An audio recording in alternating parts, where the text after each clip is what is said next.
Bakovia used to be a star among cities. Historic, wealthy, and bustling with new businesses.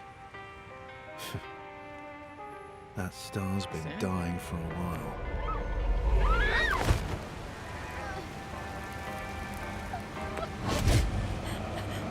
Crime's on the rise, and with war brewing and the government tightening their grip, it's no surprise we're restless.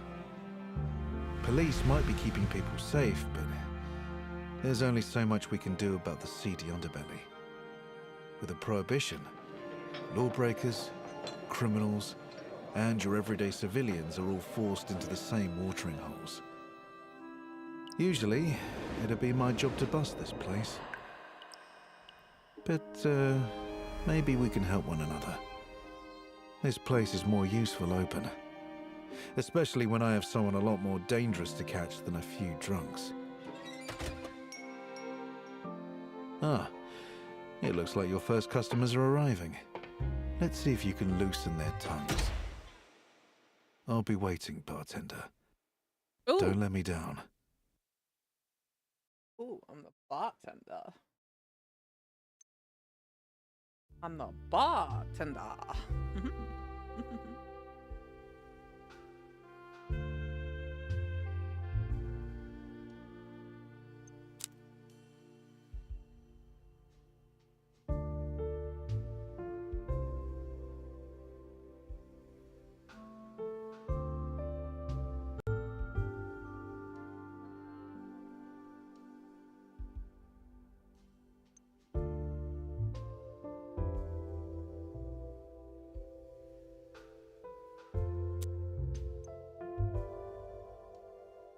Nice.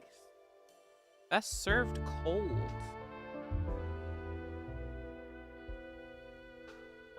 Oh, comfy. Let's get into it, huh?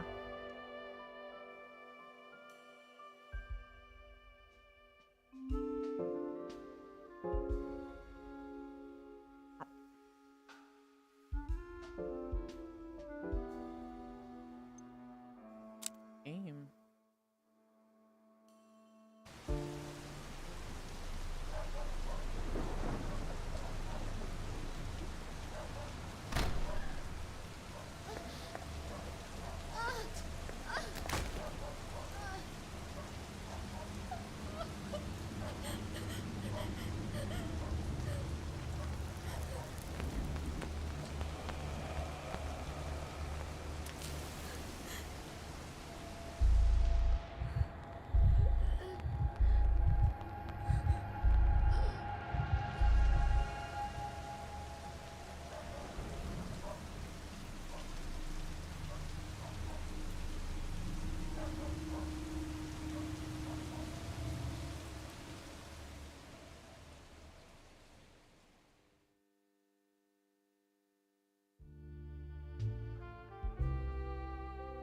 The last drop.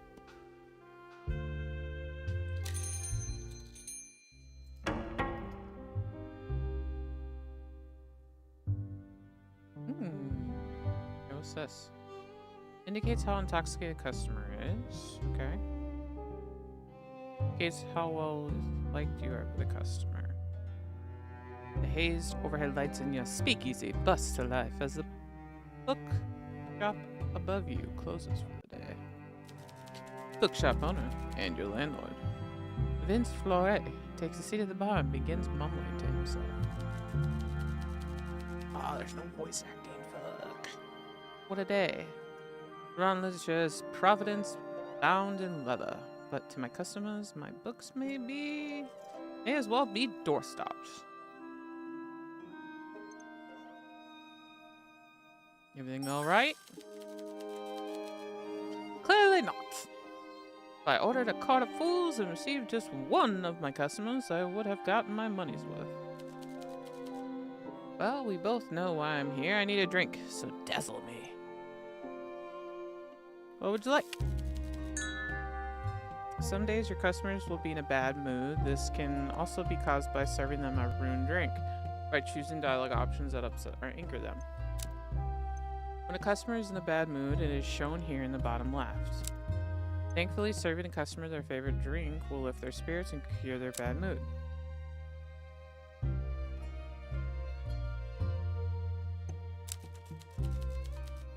Customers will usually avoid discussing unpleasant topics in a bad mood. You'll have to cure it before you can interrogate them.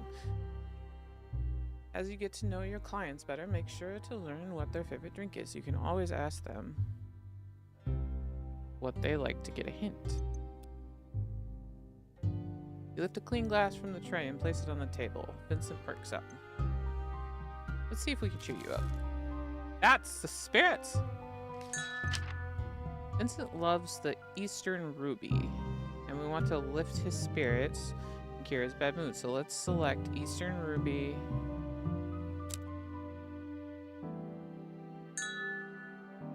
To successfully mix a drink, you will need to add all the necessary ingredients to the shaker by passing through them with the arrow, following along the lines in the direction it's pointing. Once you start following the path, you need to keep up the pace as the red arrow will start following you. Make sure it doesn't catch up with you before you reach the end of the path or your drink will be ruined.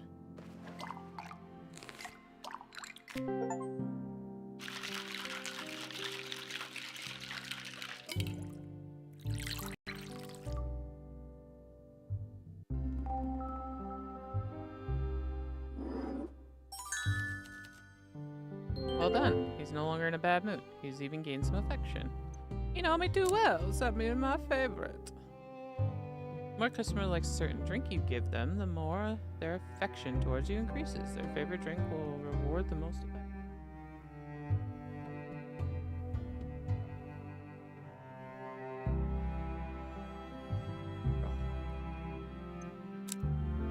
Customers will not appreciate being served a bad drink. If you fail to properly mix a cocktail, customers will be displeased and you will lose all but one action for the remainder of the conversation. All but one action. Oh, that's what that is. Okay.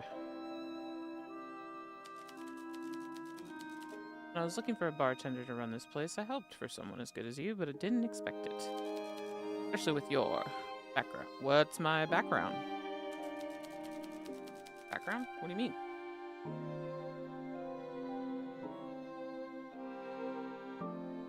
This place could have become naught but cloudy moonshine and rough customers, and yet you're providing to be more than that.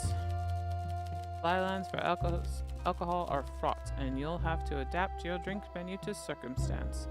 But a recent shipment of vodka from Rasalka came into my possession, and as such, some old classic cocktails are on the menu once more.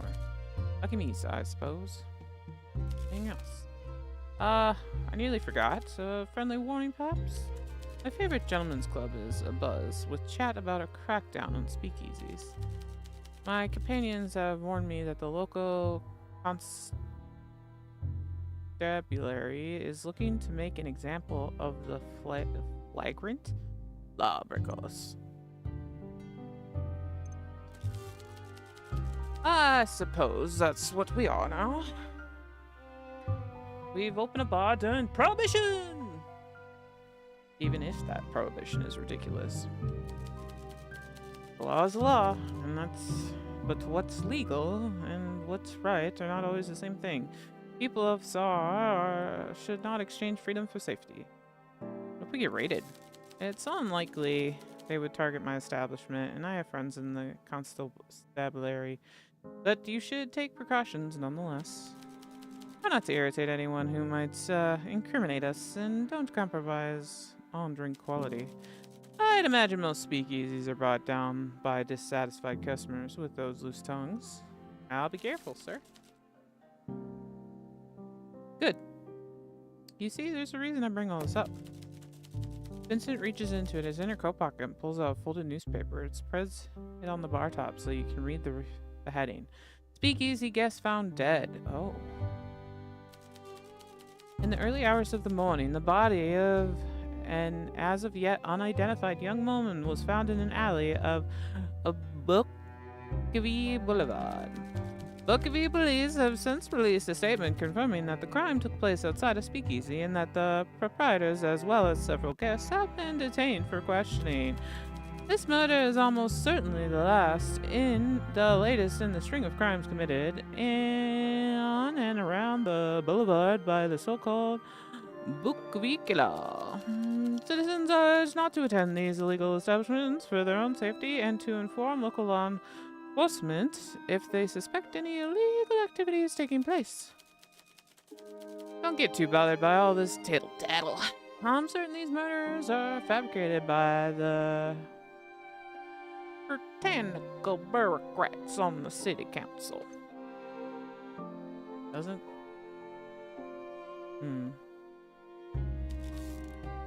Conspiracy theory? Does not.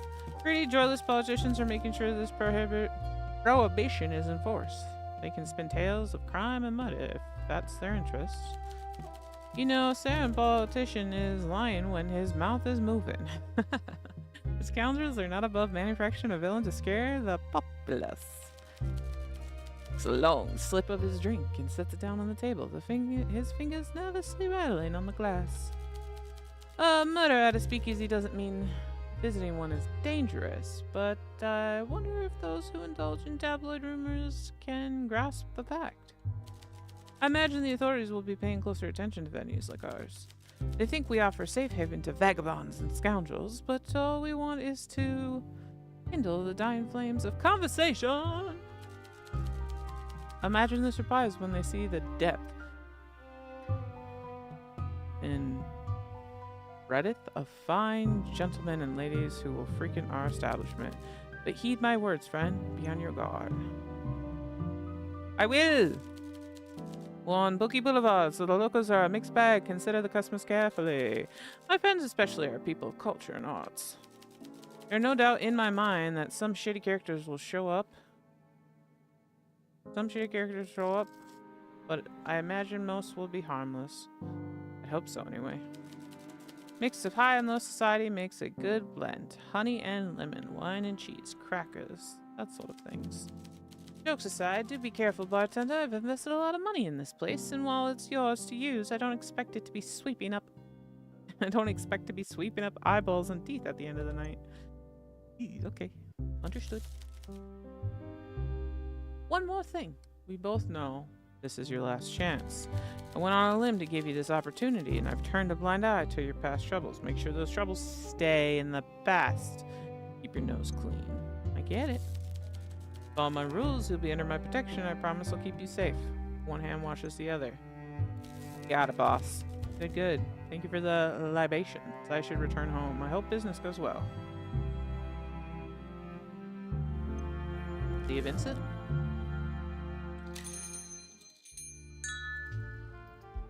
Every day we'll bring a different group of customers to your speakeasy. It's a big place, so look left and right to check for customers on the edges of the room. You can click on a customer to call them over for a chat at the bar. Let's try out on the mysterious woman in the back. Hello. The woman takes a seat, looking exhausted. She squints at you like she can't decide if you're a friend or foe. Energetic girl. Rough day, ma'am? You have no idea, although you're on your feet all day serving people with too much money, so maybe you have some idea. Grundon Heights is fully booked, so me and everyone else in the laundry service are running off of our feet. There's nothing like changing hotel beds during a Spice Traders Symposium. Oh no. That's not good.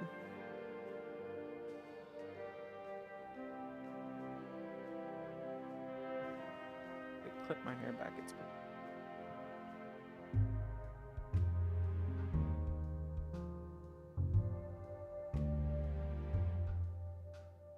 oh, that's right. I forgot I ordered some other stuff. Whoopsies. I need to wash my hair. Ugh. Alright, hold on.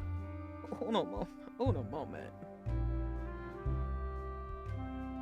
It's not greasy per se, but it's definitely... I also am getting tired of this color exchange. I'm either gonna go full blue or I'm gonna brown it out and then do something else with it. I don't know. Probably go full blue. Be easier to maintain, I think. Well, it's not easier to maintain. Easier to put together, I guess. I don't know. Whatever. You know how frustrating it is to have a fat, bald, old man explain the logistics of his spice trading company, how it made him rich, and he's doing that while you change his sweaty bedsheets? Oh.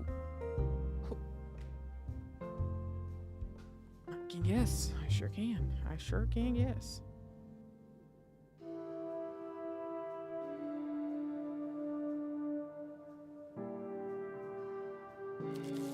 Sometimes I push my face into a pillow and scream so loud I feel like I'm going to crack the walls, but then I stop.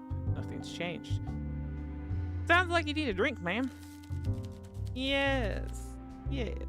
Something that feels like being slapped in the face with a slice of lime. A slice of lime wrapped around a cricket bat. I trust your judgment. You left a clean glass. There are several indicators that write each cocktail that provides more information about the drink in question, including whether your customer likes it or not. Question mark means you don't know yet how they feel about this cocktail, while a star means it's their favorite. Customers also have drinks they like, the ones they feel,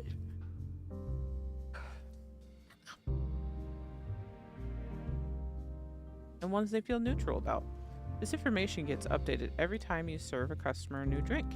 Serving liked and favorite drinks will improve your relationship with a customer faster than a neutral one.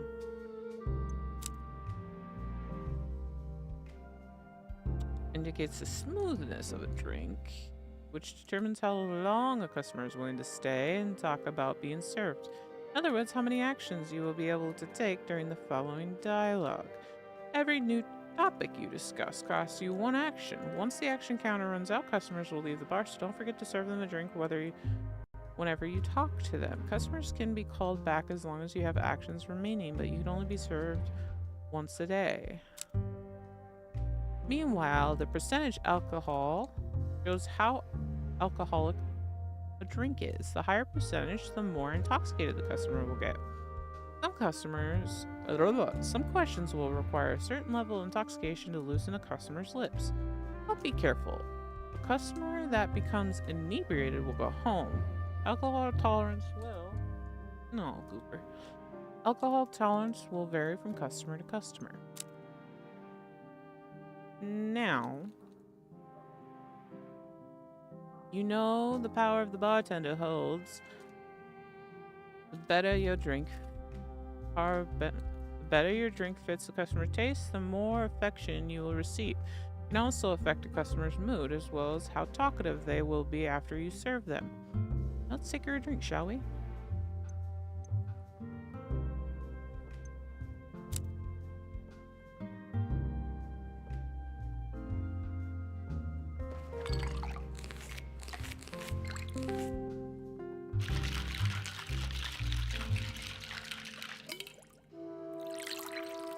Opera bullet. Interesting. The Moscow Mule.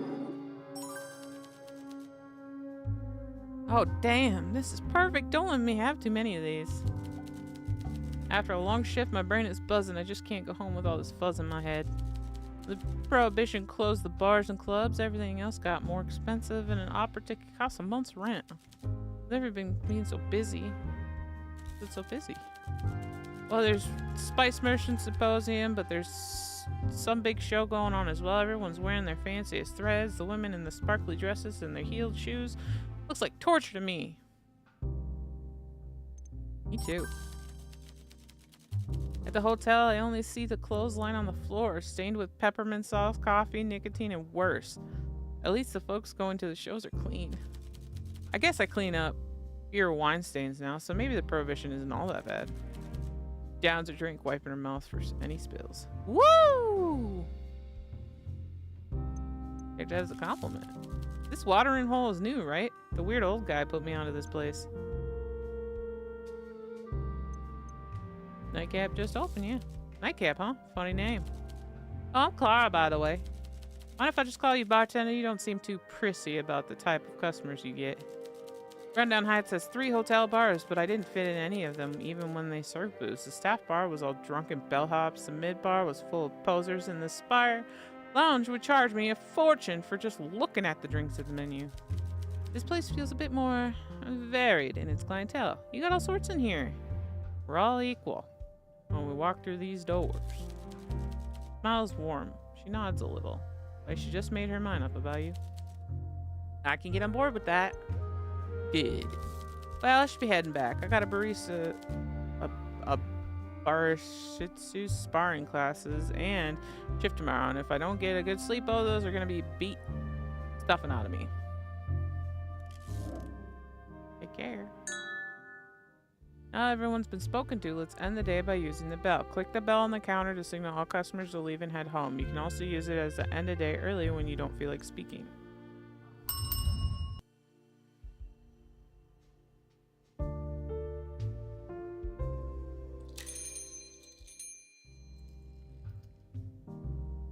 Awkward gentleman. Ooh.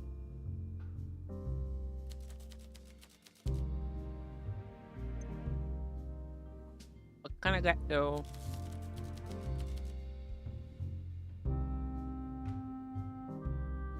How does this place work? Just like a regular bar, no butlers or whatever? Want a drink?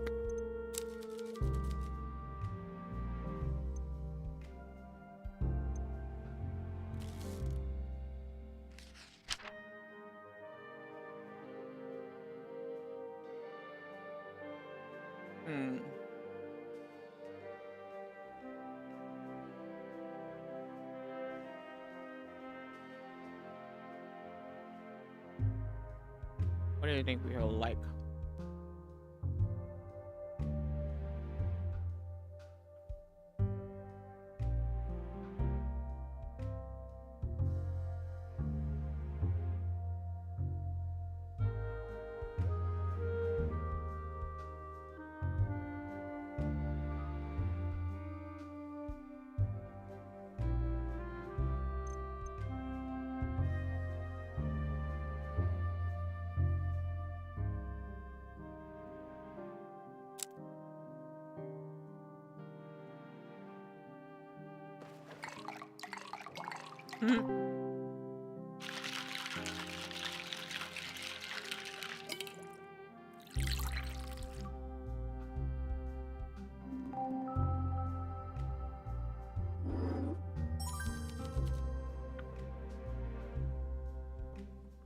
Really?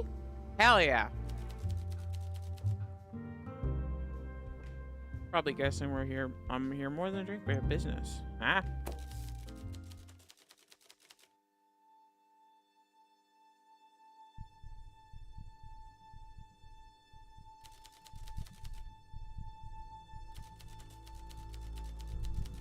In the statement to the press this morning, Bukavi police finally released the name of the latest victim in the string of murders, so-called Bukavi killer. Body of 24-year-old Natalie Breed, a native Saran and lifetime resident of Buki, was found yesterday unnamed alley of Bukavi Boulevard at 6 in the morning by a local resident heading out for work. Police have confirmed that the crime took place outside a speakeasy known as the Last Drop, which the victim, a junior accountant, was known to frequent in her off time to drink and gamble. The illegal business has since been shut down, resulting in several arrests. Police Commissioner Aldia urges the public to be careful and to come forward with any information that might aid the police in the ongoing investigation as the perpetrator remains at large. Natalie Reed's family has declined to comment. Her employer, Mark Weaver, says only that he assumes she was just late again. Have you encountered anyone? No.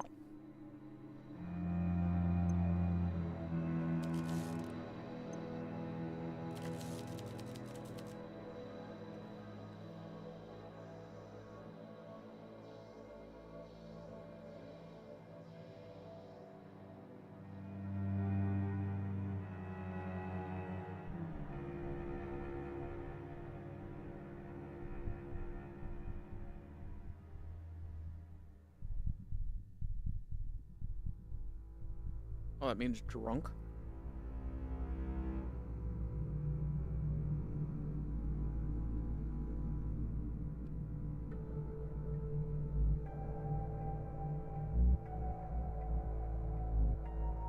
Read the news yesterday.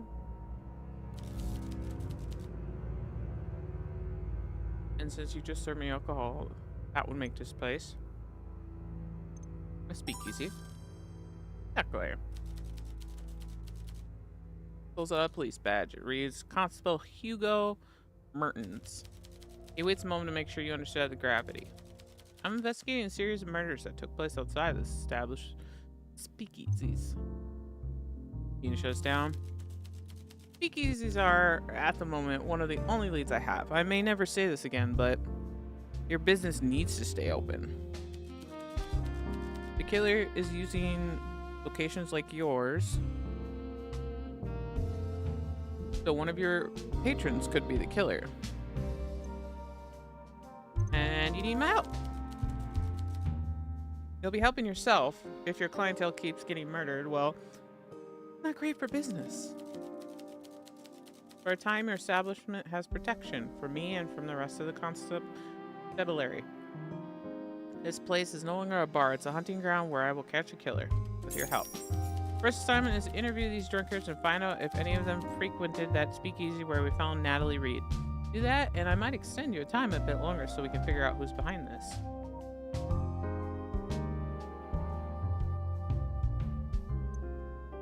You drinking here is also legal.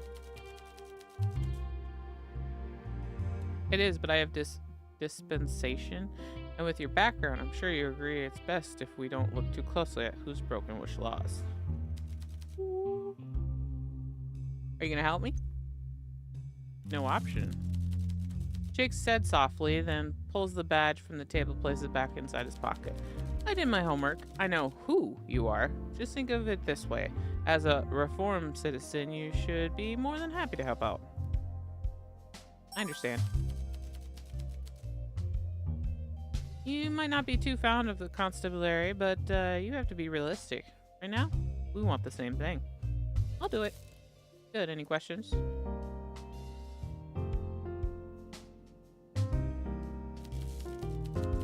You interrogate everyone at your bar and ask the right questions. Get to know them, make them willing to talk. A glass of alcohol might loosen their tongue.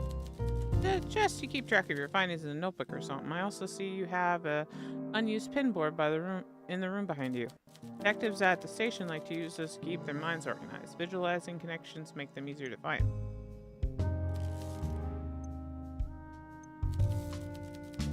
Give me a solid lead on the people in this establishment who were present at the same speakeasy where Natalie Reed was found. As a former criminal, I'm sure you know ways of making people talk. There's no doubt in my mind your less savory connections might know more. Once you prove you're capable of collecting this information, I'll accept I'm not wasting my time. From there, I can divulge a bit more about the case. See what I can do. Let's move on. Speaking with customers will provide you with clues about the current case. These clues can be reviewed in the notebook at any time. Using the Show Clue button lets you present a clue from your notebook to the customer you're currently talking to, letting you ask them for more information, confront them with evidence. Presenting clues to customers is crucial to uncover any new evidence to solve your case. Helpful customers may be able to spot lies, provide new information, or provide an alibi. But be careful, showing certain people confidential evidence may just affect their mood. You're part of this now. Time is short. I expect something solid from you soon. This case is highest priority. You're on the clock. If we don't have the killer in 2 weeks, this gets kicked upstairs to Confederated force. And if that happens, my career is in tatters and your bar is finished. Let's make sure that doesn't happen. 2 weeks to prove we are not children playing detectives. 2 weeks to save our careers and our reputations. 2 weeks to make our streets safe and save some lives while we're at it. No pressure, though.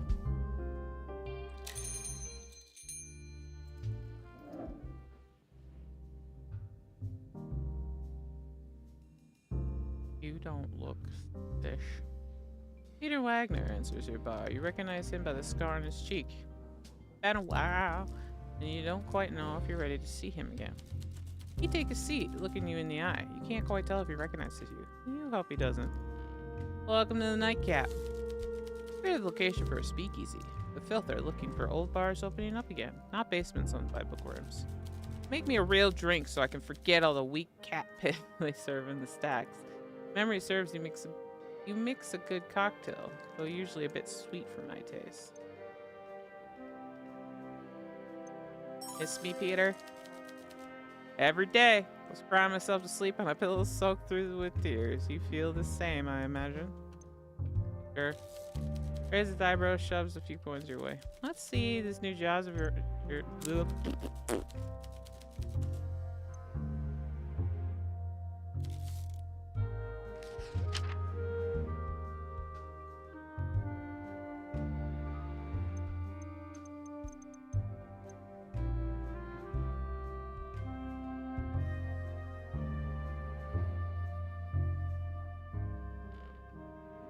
whiskey, herbal, bitter, pill.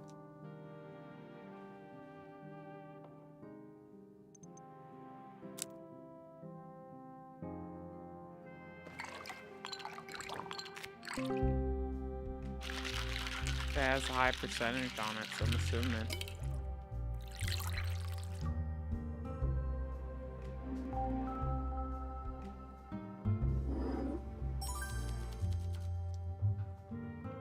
Usually not a fan of surprises in my drink, but this is good. So you're a bartender now. Well, that's an odd one, but if you want to pull a curtain over your past, I'll go along with it. Peter's a criminal. More specifically, he's an enforcer for the feared crime lord Carla. But as long as you don't owe money, insult him or spill his drink, you should be fine. Strange how that face with a frightening scar can light up a room when he smiles. That doesn't happen often. How can someone so dangerous be so charming? Your rival speakeasies ain't too appealing. I can see why you're getting busier. The other places either turn away anyone without a douche, or they hose the blood off the dance floor each night. A ducky? I don't know what that is. The last drop was the only one I could appreciate, but it got shut down a few days ago. The last drop, okay.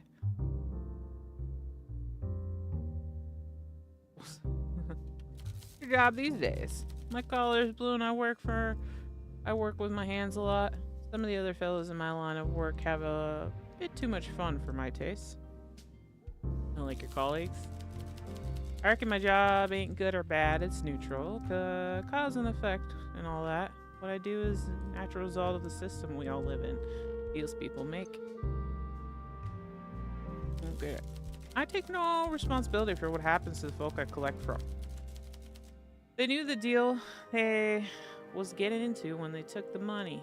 But even though I don't feel bad for them, that don't mean I want to go drinking with gorillas like me who laugh about smashing open some indebted shopkeeper's skull. Takes a final long slip from his drink and sets the empty cup down. You're not a complete monster. I'm just Peter. I play part without prejudice or pleasure. Like I said, cause and effect. And now, if you excuse me, the drink has no effect on me and I need to take care of that.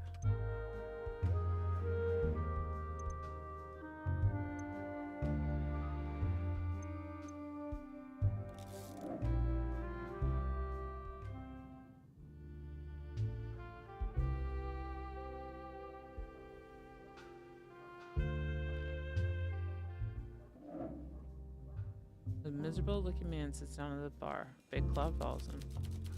Once he has your attention, he pursues the drink stacked behind you. Peruses. What can I get ya? Never understand all these names. Something's wrong. If I'm doing something wrong, I might as well do it right. Anything besides strong? Not really, just strong. If I'm doing something wrong, might as well do it right.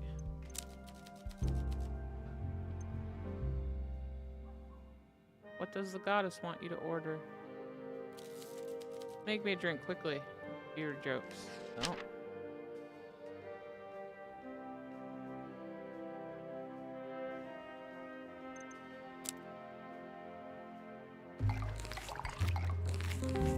More jokes.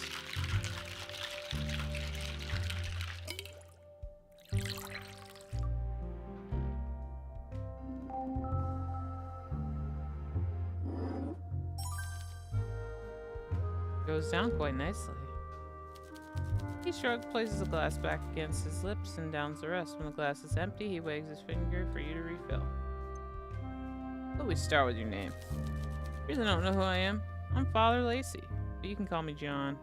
I'm a priestess at the church up the road. You know this is alcoholic. We're permitted. Besides, how could the goddess resent a priest drinking in this city? Not bad. If you took confessions too, you wouldn't ask. What do people confess? Everything you'd imagine and more. I used to have faith in humanity. Here you go. Thank you. I'll be back soon. Godspeed, John.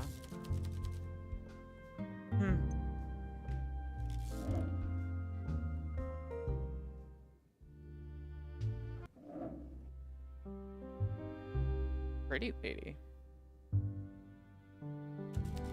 After a moment, she checks her lipstick in a pocket mirror before readjusting her coat. She leans forward to meet your gaze. Oh. Certainly, cushy down here to think this ground a place below a bookstore. How very Vincent. No, Vincent? Yes, he's the man who invited me. He probably mentioned I'd be showing up. He's quite the fan. Nails tap rhythmically to some invisible music. You can't tell if she's waiting for you to say something in particular. Vincent hasn't mentioned you? Oh no, he must have. Carmen, Olivia? There's probably something. Some kind of list I'm on, a VIP kind of affair. I'm an actress slash singer slash radio host. If you haven't heard of me, you certainly heard my voice. My voice is silky and delicate like a silver bell. You don't mind listening to it even though it drips with audacity.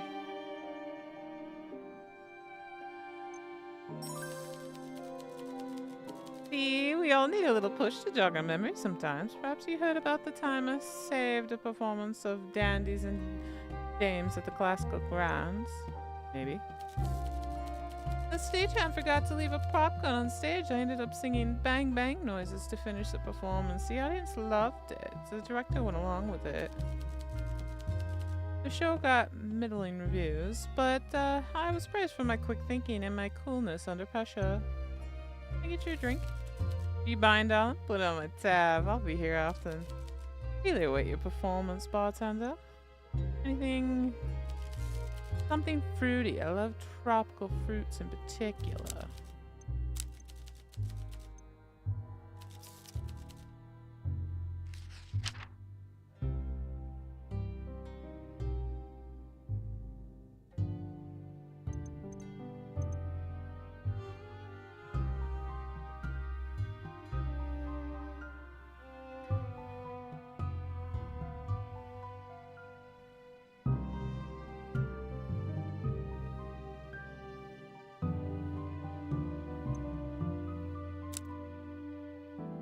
Pineapple.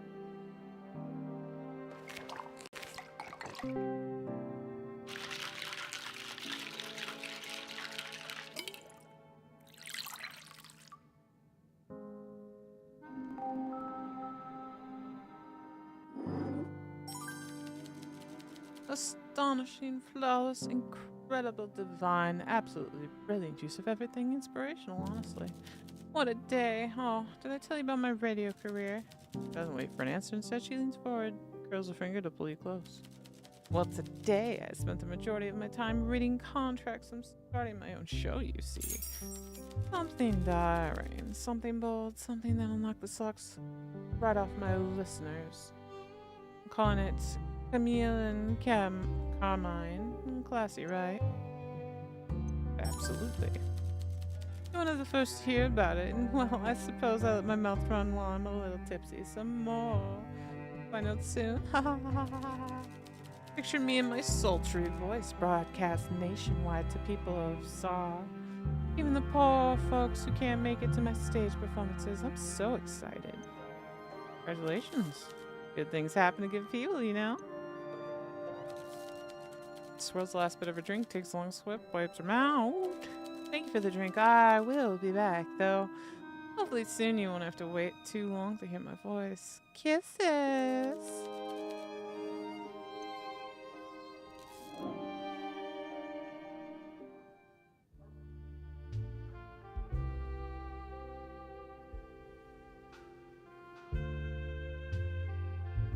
Okay.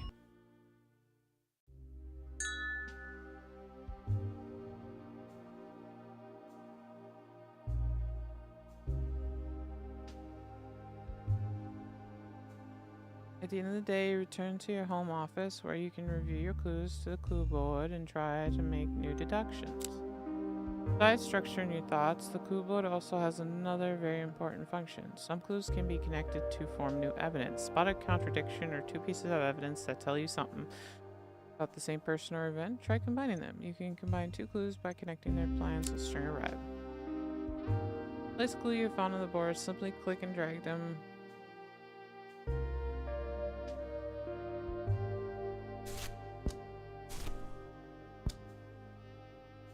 You can remove a clue from the board by dragging it.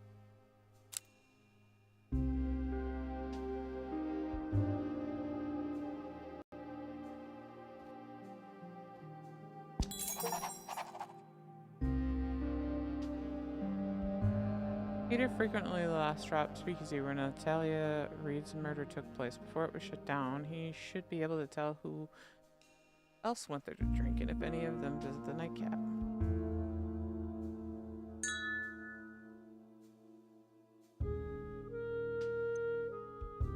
Not all clues can be combined, yada yada yada.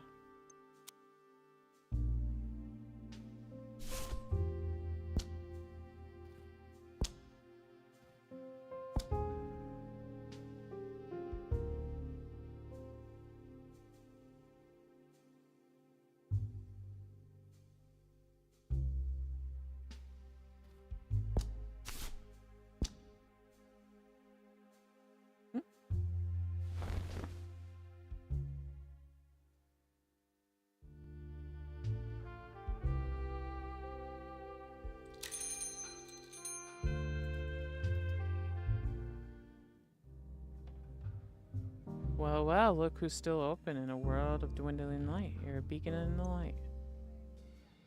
Plan on closing anytime soon. Catch up like the old days.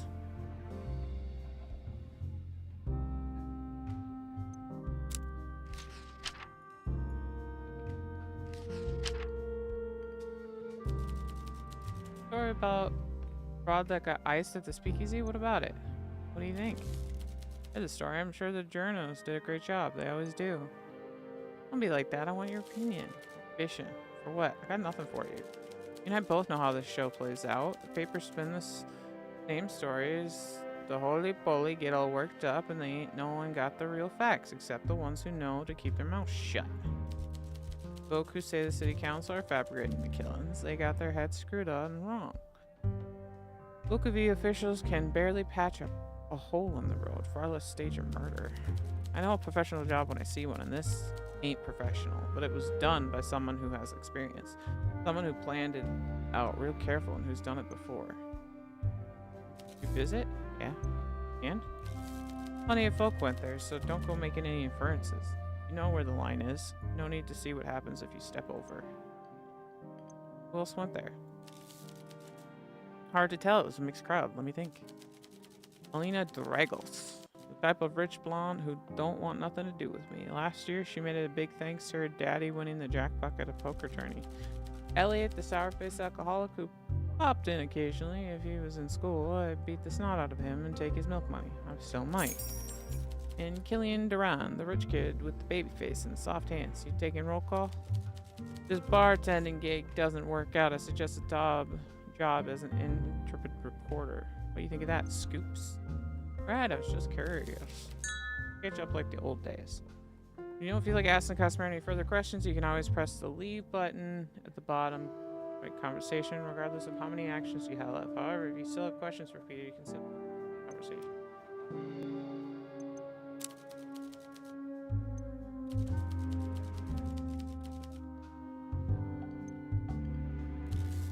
Maybe just pull my lips loosening. Who knows what I'll say.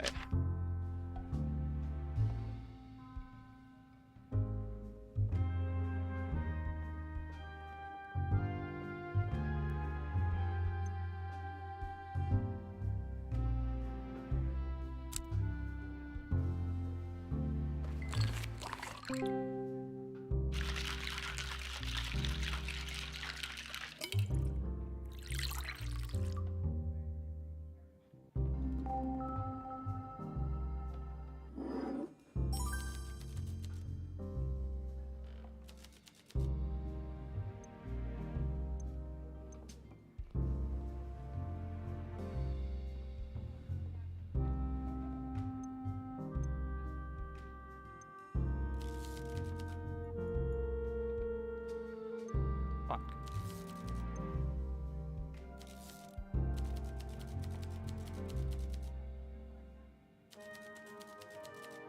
Like the name of cold winter usually keeps me warm during those long nights. Oh. Let's catch up. You know anything? Shame about her accent. Or murder. Murder then. I saw her here and there, and I reckon it's real odd that she got iced. Why odd? Didn't seem like the victim type, you know?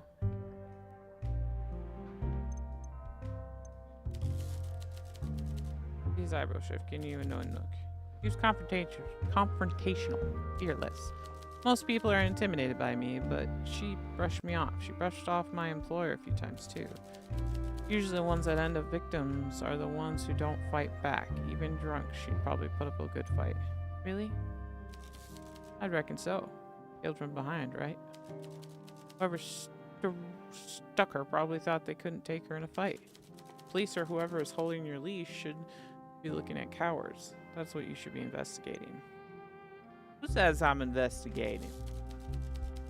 You ask a lot of questions. People with our background know better. No one ever got iced for asking too few questions. You're right. Hey, you got someone pulling your chain? I get it. Someone holding something over you, I guess? Maybe. Don't be coy. We go way back, so I get it. Right.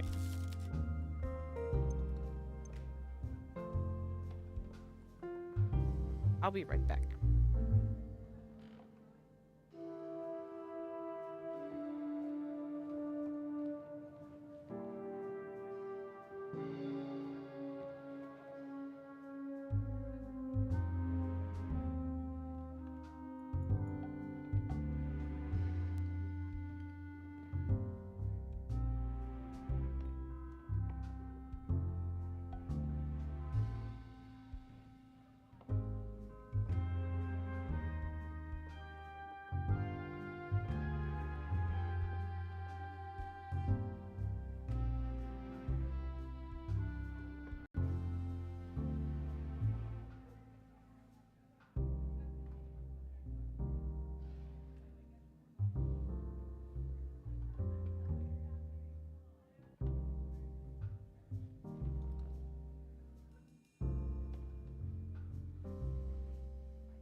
legit, huh?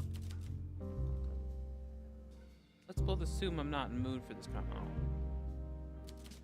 Ask me again when your words are as sweet as this booze. Ketchup. How's work been? Good, although I've been real careful who I talk to. Trust is harder and you feel the same? Sure. I'll be straight with you. When the time is right, Wayne is close to what he used to be. Take things slow. Oh.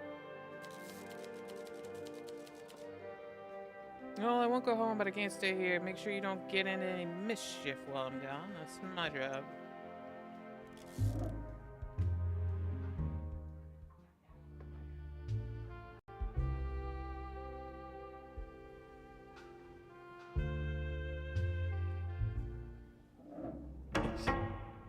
Ooh.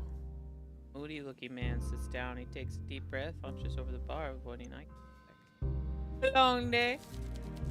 Every day is the same length. Can I get a cocktail? Sure. Wait. Please make sure it's a clean glass.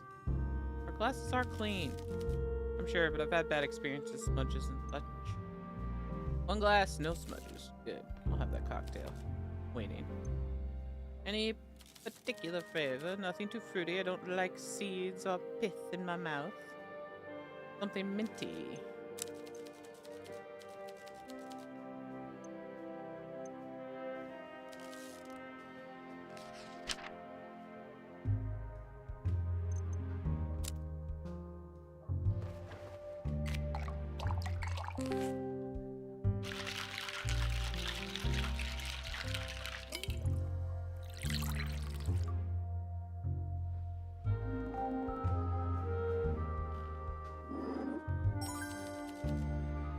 That's a nice drink. Clean glass, crisp taste.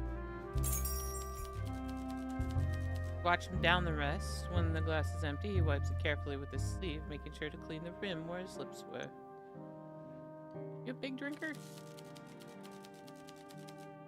There's not much else to do in Bookavie.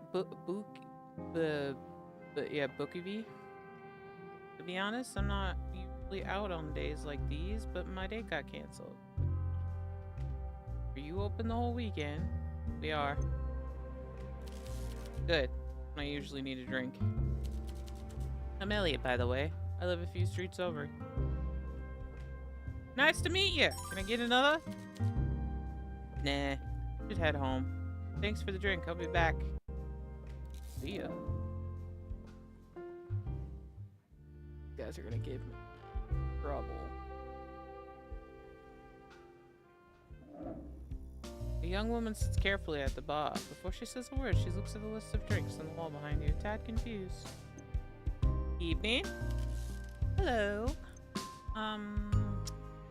What can I get you? I don't know what I'm feeling today. I want something strong, but I'm also craving something sweet. What can you do? I can try and help make up your mind. That'd probably help.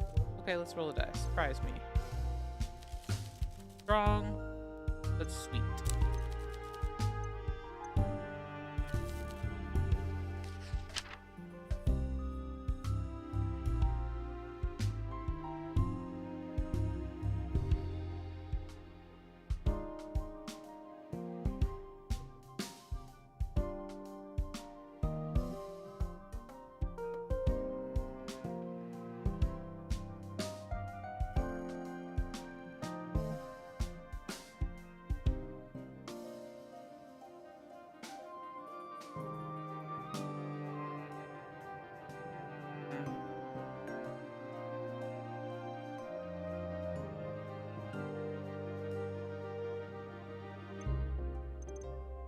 Strong but sweet.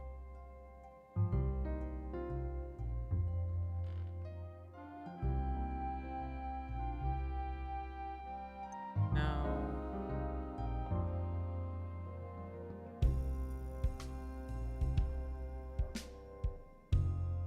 That'd be sour because pineapple. No. No.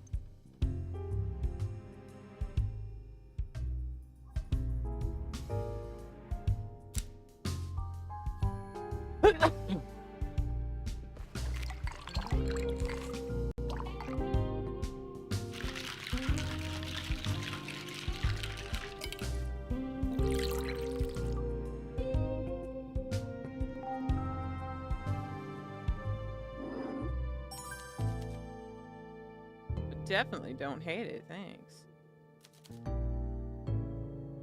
Open long. No. Thought this place seemed new. Little bookshop too. Used to come here to buy books when I was a kid, whenever my father gave me pocket money. Either way, consider me sold, I guess. How you afford somewhere on the boulevard? Vincent owns the place. Right. I'm Alina Dragos. I brought a few friends along. We're already a bit tipsy, if you haven't noticed already. Oh, these are the people Peter was talking about. Didn't have to tell you that. Eureka booze. You hide it well. Yeah, we found a bottle in the basement, and we're celebrating our friend's birthday. Anyway, I'm gonna go look for my friends. I hope they haven't wandered off. Take care. Did she pay for her drink?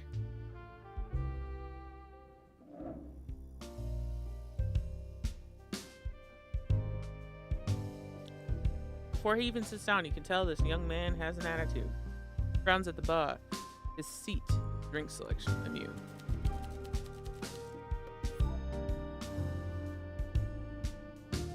You wish you weren't so good at handling men like him. You've had more experience than you'd wish for. He looks your way when he sits down. You don't immediately give him attention. He taps the table twice. What can I get you?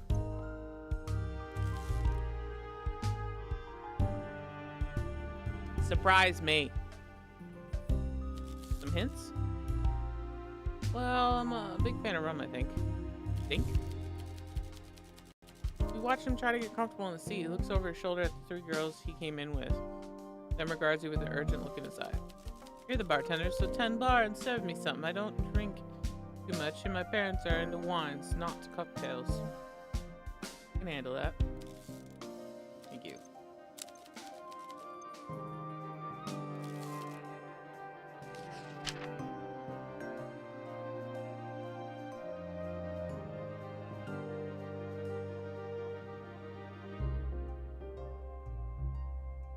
He said rum, I think.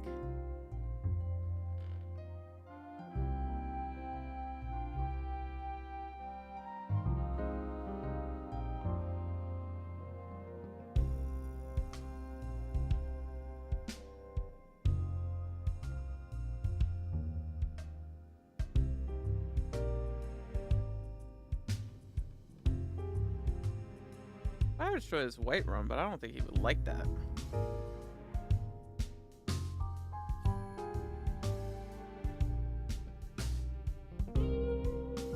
Sure, why not?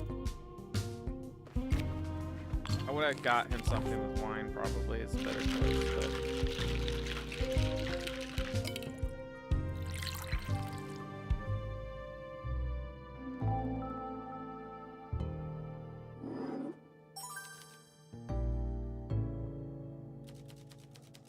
I'm Killian. You might have met my parents at some points. The Durans.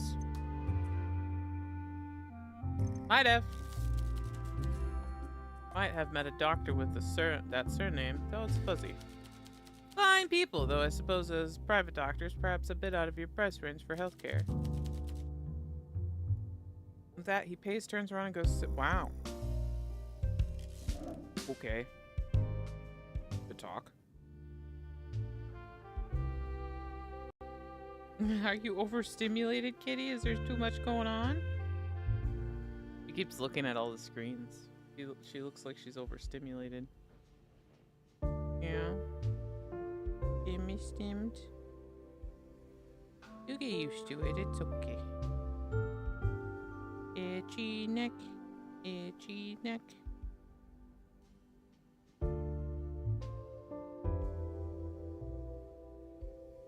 Sorry, I stopped petting you.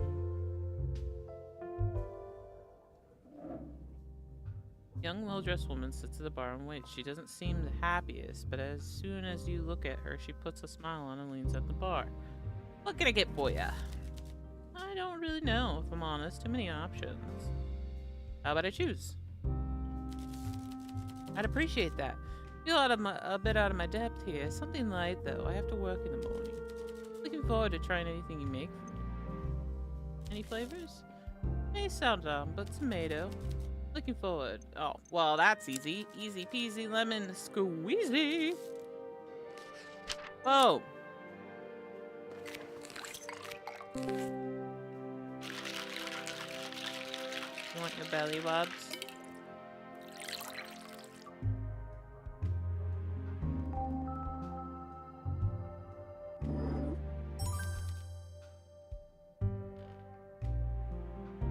It's lovely, thank you. Places like this are fascinating to me. Not used to it. You're welcome, as anyone. Tilts her head as if she's wondering whether to agree or not. I keep thinking the Constellari will arrest me any moment if my friends were caught. They would pay a fine, but I'd end up in jail. I understand. Yes, I think you do. I'm Maria Poppa. Poppa! By the way, I'm here with my friend Alina. Whoa, why are you meowing at me? What?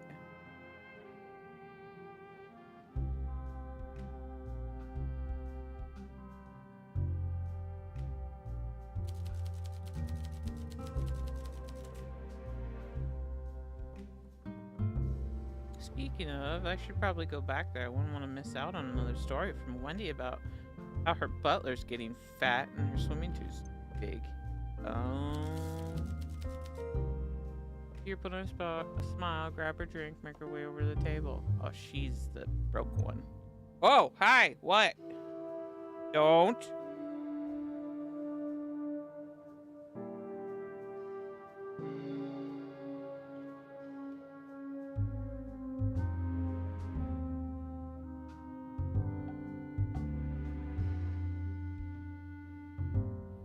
Baby girl's overstimulated.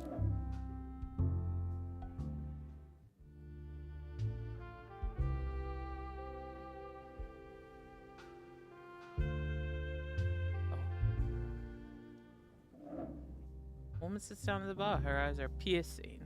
Scans the room. Then you. Taking everything in. She's dressed up with diamond earrings, a pearl necklace, and a coat that could be mink. Mink. Oh, God. This place is as charming as it is easy to find. When Alina mentioned a speakeasy on the boulevard, I can't say I expected this. Honey has flooded into the Bookery Boulevard and washed away the dirt, but some of the character, too.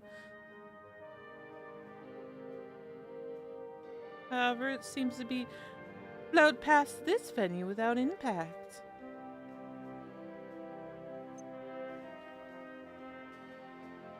Can't tell if that's a compliment. As close a one as you're likely to get from me. I'm Wendy Brooker. You might have heard of my father. You haven't, but she said it with enough confidence you feel like you should. Oh, I don't think you'll need to ask around too much to know my reputation. Impeccable. And if you stay on my good side, I'll even think of an endearing nickname for you. Do you want a drink? Don't make me beg. What does a lady like you like to drink? Something strong enough to make everyone look just a little more fabulous, but not too much.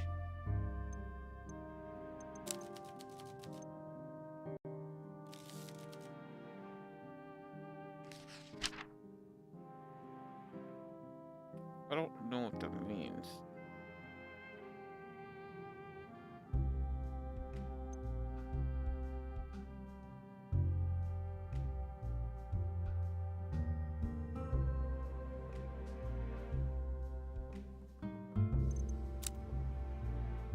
I haven't made this yet, so why not?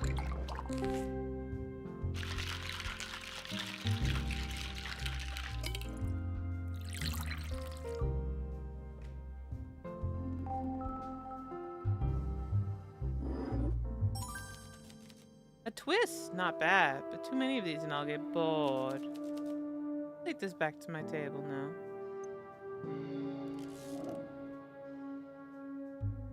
Well, maybe if you told me what you liked.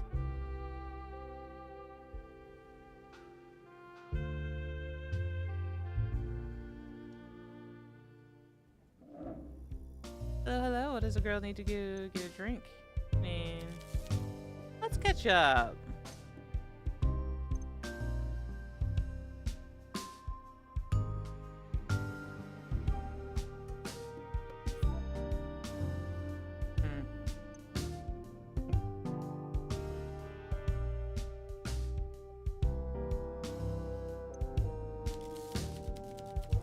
Pleasant crowd mostly. There's a few people here that I'm not on great terms with, but it's a bar, so that's to be expected. Oh, I'd rather not get into it, honestly. I have a feeling. Do you? Who? Elliot P.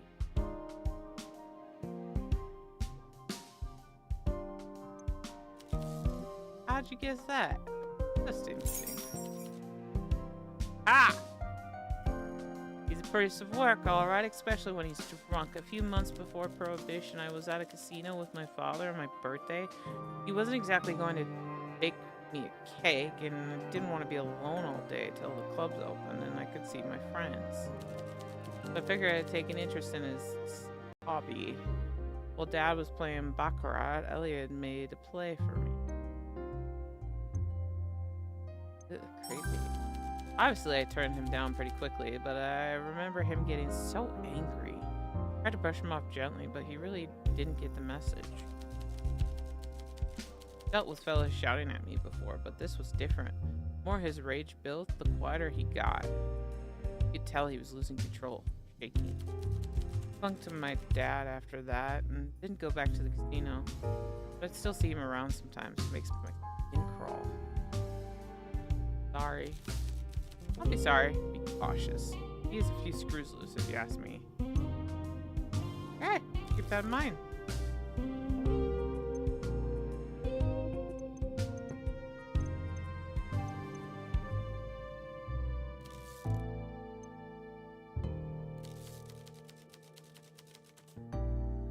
You don't got any hobbies? Oh, work. Exactly. My friend fallen into wealth through sheer luck, and I won't let us fall out again. I have plans to keep us where we need to be. My dad might end up losing his fortune again, but I'll be glad to take him in when the time comes. You ever work? Sure. And for a man who... It doesn't matter. That's all in the past. Oh. Okay, so she's got some goss.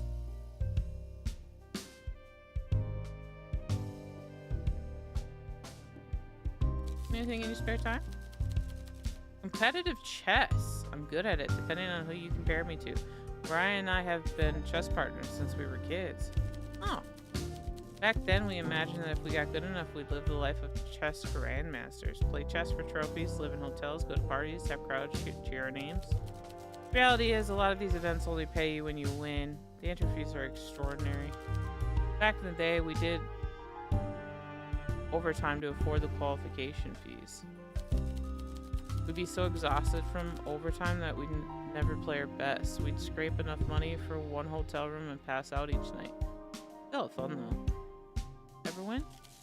I won a tournament a few weeks back. Maria got second place, so we both qualified for an upcoming national tournament. Mariah doesn't know yet, but I'll be paying to take us both there. Kind of you. It's our dream. Aww. Catch up.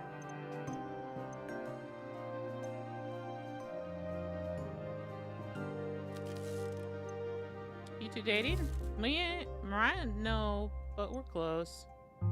Must have been mistaken. Haha, I get it a lot. Oh.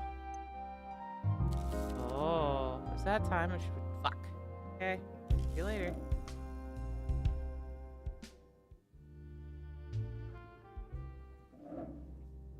We meet again.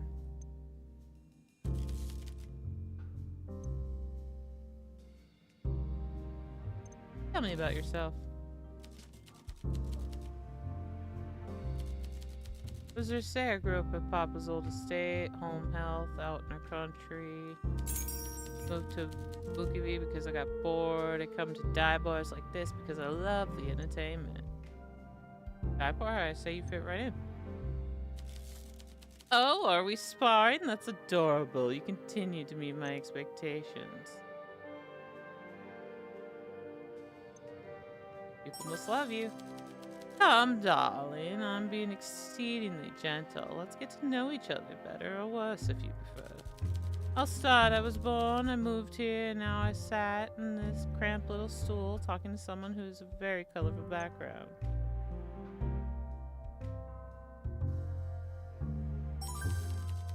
Guess criminals can be dangerous.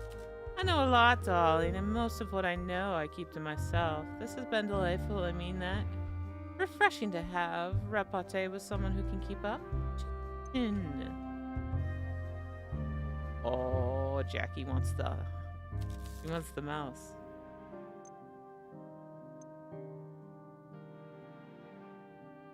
How do you know everyone?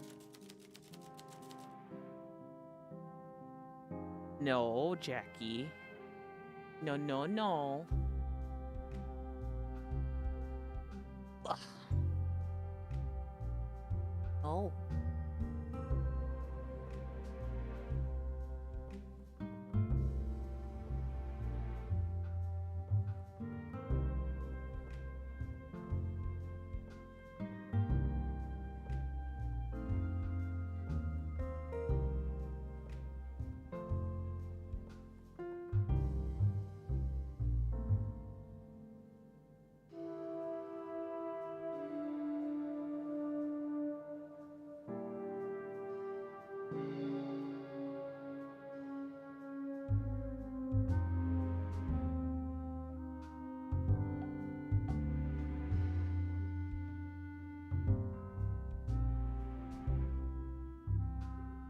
Are you gonna sit there and watch?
It's coffee time. Coffee.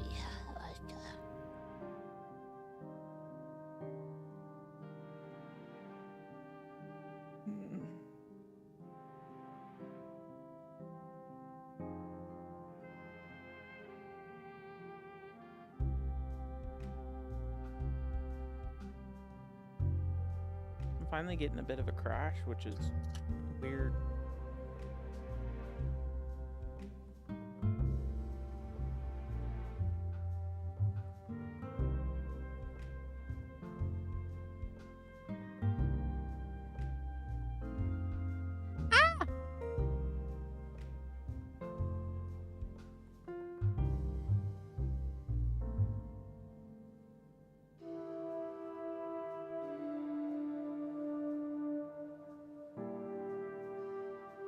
I'm cordial with Alina and Marie, and I know Killian.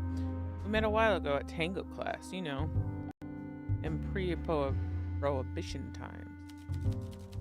Don't get me wrong, they're not hideously dull or anything. I just feel they're slow to trust and reluctant to say anything genuine. You feel the same? Or are you an open book? Sees what you get. Like a cannoli. What's on the inside that counts. I've noticed you do a lot of watching. You pour drinks while keeping your eye on your customers. The sign of a good bartender or someone who is fearful of their own clientele. I can't blame you, though. Imagine if one of us were police. You? She laughs for the first time. It sounds genuine. You amused her. She let some ice slip for a moment. Oh, she likes me. You've known plenty like her. Learn to never let your guard down around them. No. I wish there was something exciting as a police informant among us, but alas, we are as we seem. Other than Maria. Is it Mariah or Maria? I think it's Maria. No, Mariah's with an H. It's Maria. Maria? Nah. She's not rich at all. Dirt poor, in fact. But you can tell. You look closely, you can tell. She purses her lips, a smile flashing across her face. Not the friendliest thing to say. Friendly? What an odd concept. Lena pays for everything. Maria is a puppy in her purse. But we all do what we want. We must. In her position, maybe I do the same. They grew up together. Plus, Alina has a big lesbian crush on her. So, leave them be. But this is also the era where, like, that's not okay. So, I don't know. Poor girl's head must be spinning. Evenings in the casino, speakeasies and clubs with Alina, then back to her threadbare bed sheets every night in the stacks. What a contrast. It's cruel, really. You don't seem to like Maria? I gotta pick it. I'm gonna say it different every time now, apparently. I don't like Alina much now either. Right now either, but again, they might grow on me. I'm just gonna call her M. M and Alina have some quirks, which I like, imperfections, and they're both sharp as tacks, if you haven't heard. M hides it under a shy facade, while Alina hides it under a layer of, well, blondness. Opinions are fluid. For example, I didn't care for you, but perhaps the tide is slowly shifting. Same with the girls, Alina and M. If they would just ease off on the chess chat and address the sexual tension in the room instead, I might enjoy their company a great deal more. Yes! Let's get them together. Can I be part of my cop duty? What do you want to know, bartender? Quite a lot of expensive jewelry. Worried about being robbed? If I'm outside, the best place someone could rob would be my empty home. If I didn't wear the nice things I have, I would be living the same life as a woman who had already been robbed. An unglamorous existence. Earrings are meant for ears, and jewelry don't sparkle when kept in a box. I mean, fair.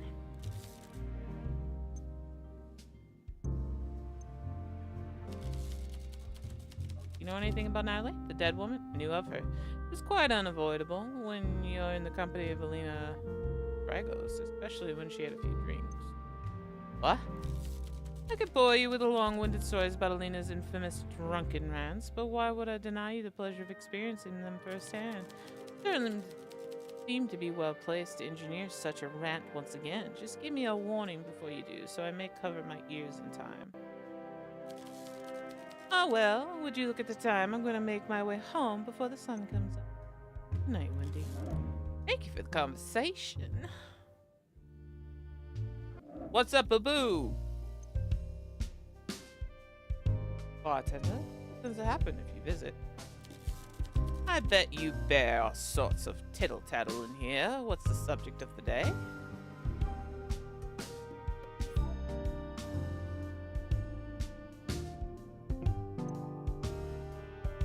What are you drinking? It's something to do. Nights are boring without parties. That's it, really. They didn't seem to be hiding something. Perhaps serving him enough alcohol will make him talk.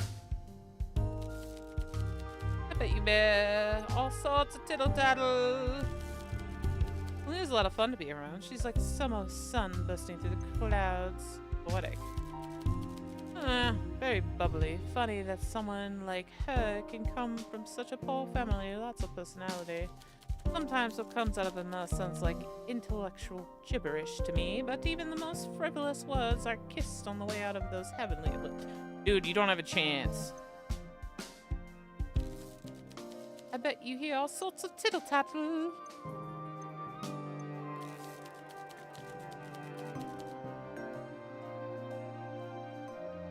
Little, I saw her at Hotel Jubilee a while ago. I saw her, greeted her, and she threw up all over my new suit. I helped her get a radio cab home. Really? Yeah, she was a bit of a mess. My father always said loose women of meagre means lack the ability to handle alcohol with grace like more refined ladies. You know she's dead, right? Yeah, Selena told me this morning. It was rather sad, but more in that pleading, oh, maybe I'll die one day sort of way. I didn't really know her, so...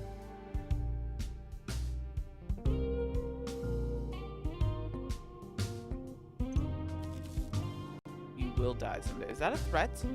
Just a fact. It's not a nice thing to say, is it? I bet you he also... Oh, I probably shouldn't have done that, huh? That get me drunk without it feeling like I'm drinking alcohol. Elaborate. I love light, sugary stuff. I think your mint punch fits the bill. Got it. The thing I made you. I'm amazing bartender.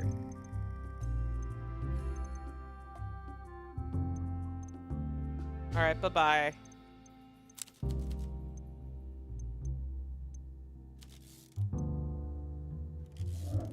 Nothing else to talk to you about. Hello. Good evening, Em. We should chat, I guess, pass the time. You and Alina play chess. We do, yes. We've been partners since we were 8. We met at a chess club in school. We were rivals, but ended up being best friends. Long friendship. I know her better than myself at this point. Chess is about getting into your opponent's head. I like it inside hers. That sounds strange. A little. We can get very competitive, but we share the same dream, to get a little bit better every day, and to beat all those stuffy old bearded men at the chess council together. We know each other so well now, I'm not sure our practice is helping us get to the next level, but I also just enjoy the time we spend together. We dream of one day beating Bukovi's top grandmaster. We're getting close. Alina won a tournament a few weeks ago, and I came second. So happy. We played against each other in the finals, and it was intense. Felt like my whole life was building to that moment. Since we're in the top spots, we'd already qualified for the next tournament in a few months with the Grandmasters. So in a way, the final was like a victory lap for us. If I talk about chess too much, sometimes I can't tell if I'm talking about it too much about something I love. But either way, thanks for listening. Me, 100% me. Time. Femme fatale. Nice. This spice slows you down and gets your head spinning. Interesting. You can tell I don't drink much, can you? I can, but I don't judge. It's growing on me a tad. I don't know if that's a good thing. I prefer these cocktails to the beer my father drinks. It's better... I better not make it a habit, though.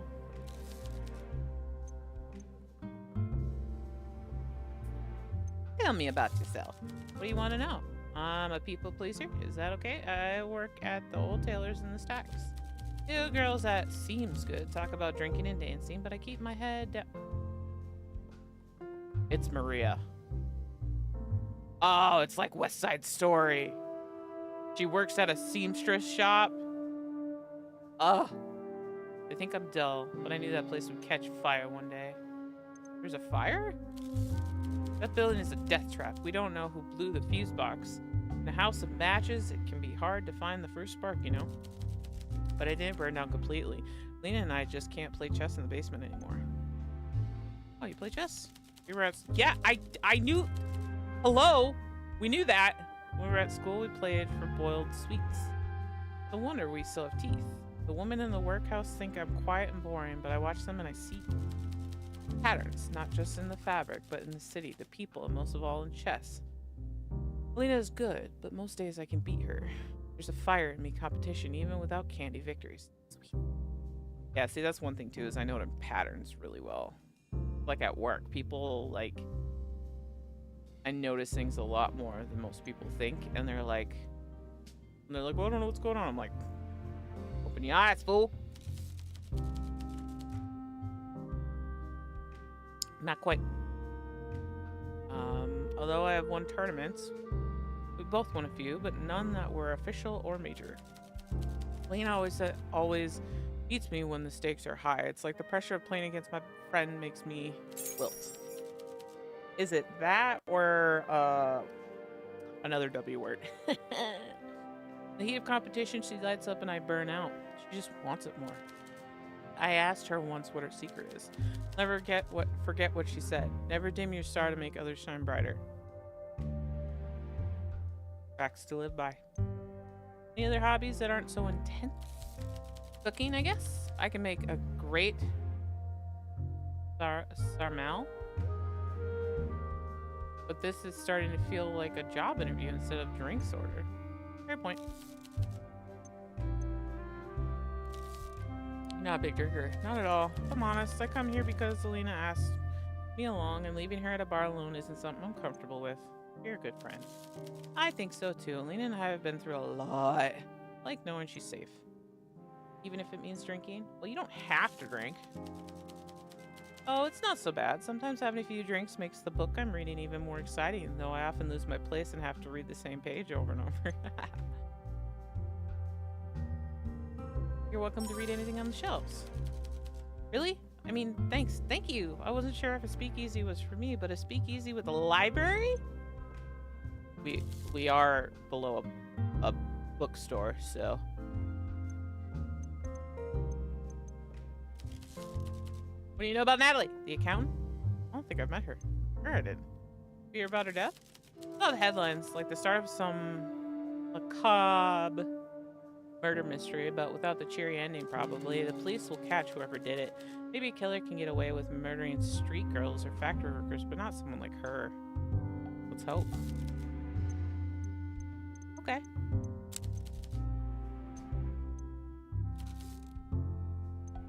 I like her. I like her and Alina. I don't mind Wendy either, to be honest. Don't like him, though. Oh, I could have showed clues. I forgot about that part. Shit.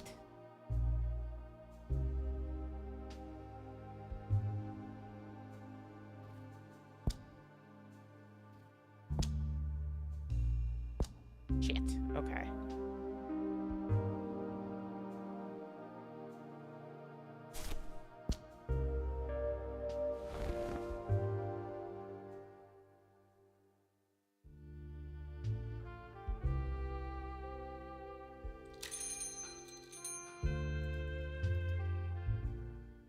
Hugo? Hey. Constable Hugo Mertens. I want to say Mittens. His name's Mittens now. Marches down the steps to the bar. He has hands deep in his pocket as he inspects the other guests. After a moment, he makes his way over to you, pulls over a chair, and sits slightly too close. Constable Mittens. Barkeep. Seems like business is booming. I never thought life of crime would be this social for you. My job. These patrons could pass for respectable. Maybe they are. These are good people. Most be good people. Yes. Well, I just wanted to check in how much you know about these supposed good people. Someone on the street knew her. You sent knowledge to your benefit. If you have anything worth sharing with me, I'll be staying for a while. Open a notebook to present him with a new clue. Using clues on a detective like Hugo will never consume actions, so make sure to show him anything interesting you find.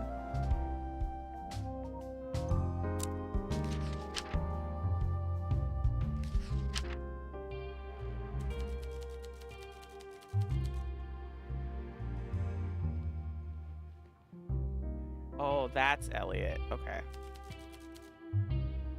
Got this from Peter. Mr. Wagner is well known around multiple police stations throughout Bukovy, and And the only reason he knew all this was because he was present at the time as well. So let's add him to our little list of suspects, shall we? What happens now? Not that I know I'm not wasting my time. Now that I know I'm not wasting my time with you, the next step should be figuring out which one of these four might be our killer. Hugo pulls 2 photographs from his coat and hands them over. The first one shows an ornate, decorated lighter lying on the pavement. The second shows a nasty-looking syringe. It's empty. Small bits of blood can be seen around the needle. These 2 items were found at the scene of the crime. Check around and see what they mean to our suspects.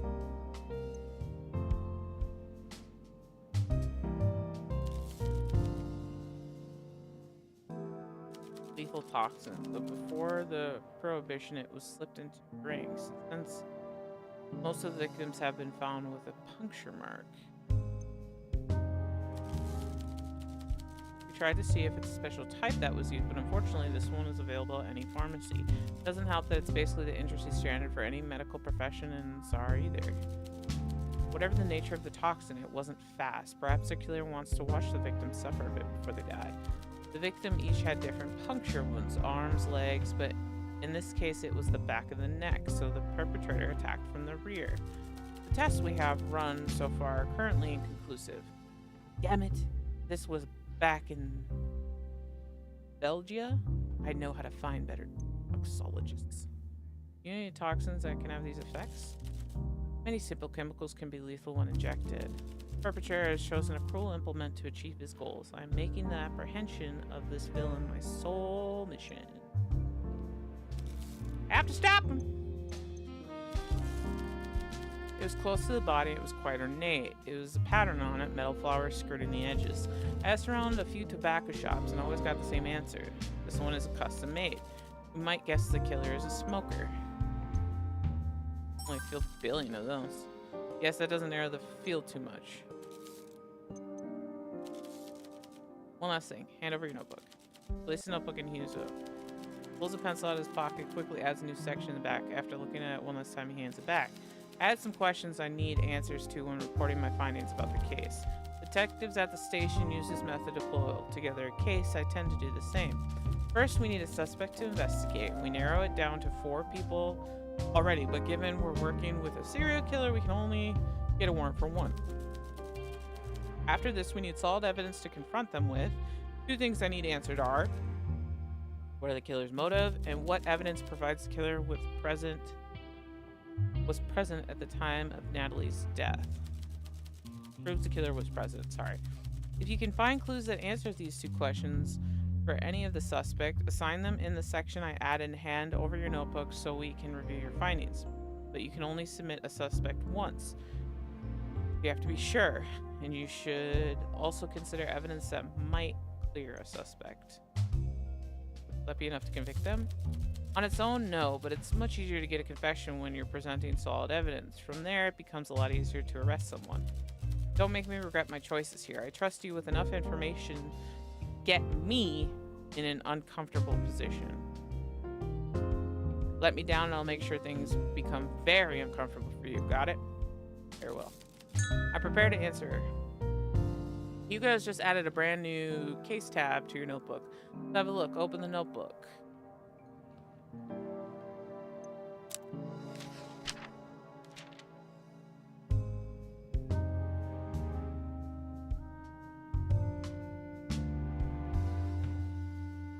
Oh, I can't sit back like that anymore. Ow. Owie. Okay.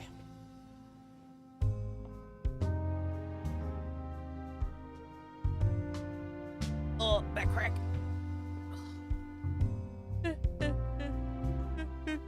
Okay.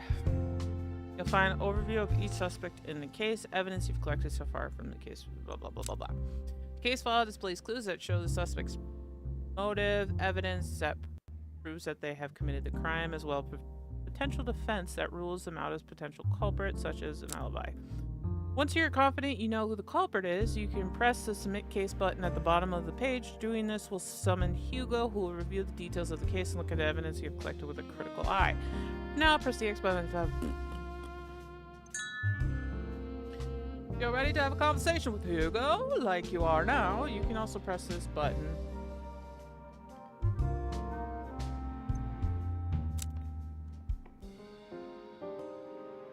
Once you submit a culprit, your answer can no longer be changed. You only get one shot if you submit your case before the deadline has passed. Hugo will leave to present your case to a superior and won't return until the final day.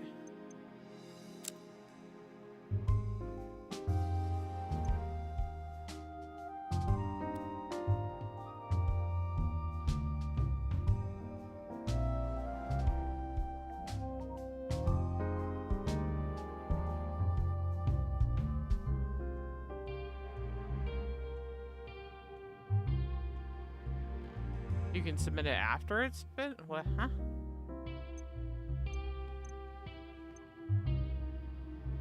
So we are on a deadline.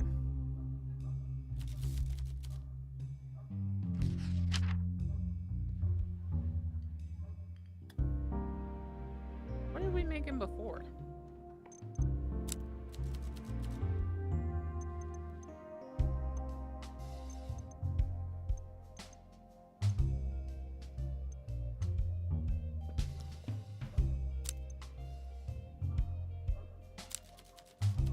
Oh, it says. Where was it? Oh.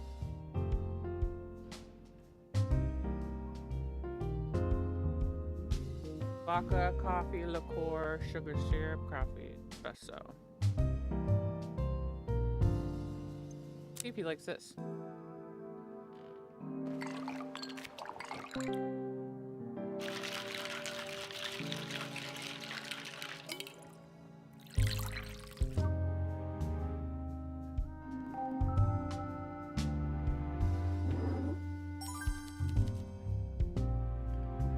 Not bad at all. Very pleasant.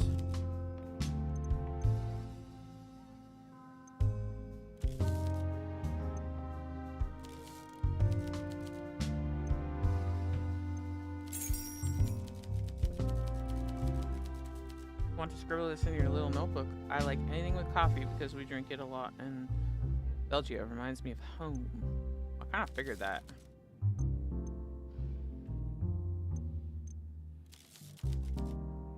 Constable Hugo Mittens. That's all you need to know. Favorite color? Blue. Hobbies? I'm partial to pointless conversation and wasting my time. Oh, fine. You have no hobbies? If I indulge this line of questioning, will it motivate you to trust me? Yep. Fine. I like building miniatures, and when I was younger, I collected model trains. Oh, tell me more. I'm a collector. What more is there to say? We all collect things. You collect useless information. I collect trains. I don't have them anymore, before you ask. I had to leave them back in Belgium. Oh. You have a little railway. Yes, and my fiance hated it. All of those objects are with my parents now. Is that all? Oh. Oh. You have a fiance? Indeed I do, and you needn't look so surprised. I'm not. Good. Is that all then?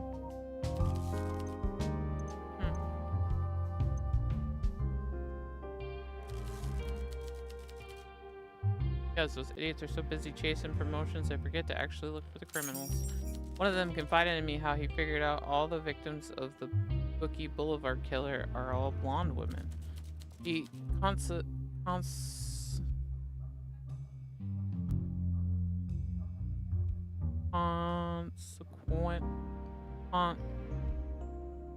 coincidentally told me to keep that to myself and be a good constable. I can tolerate them being competitive.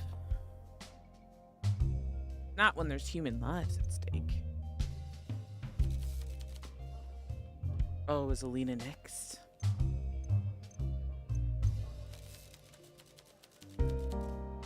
Peter has a storied history with the Book of Police. You can usually count on him being on the wrong side of the law. I'm pretty sure I'm not saying any of these words right. Working on the assumption that Peter moonlights as henchman for bigger fish. Maybe even the Brugga Boys gang under Carla. Ooh, Carla. Makes me wonder whether a boss like Carla could have had something to do with all this, but she's white collar and more interested in larceny and laundering than murder.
creepy. He's a smoker. These are menthol and they make your breath smell good. Us.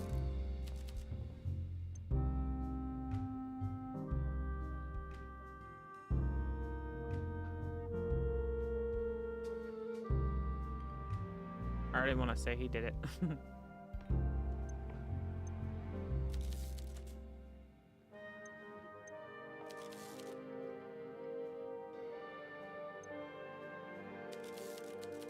Minty with soda. I like to feel fresh and awake after a drink. I've developed my constitution till it no longer inhibits my focus. Alcohol sharpens my senses. Really?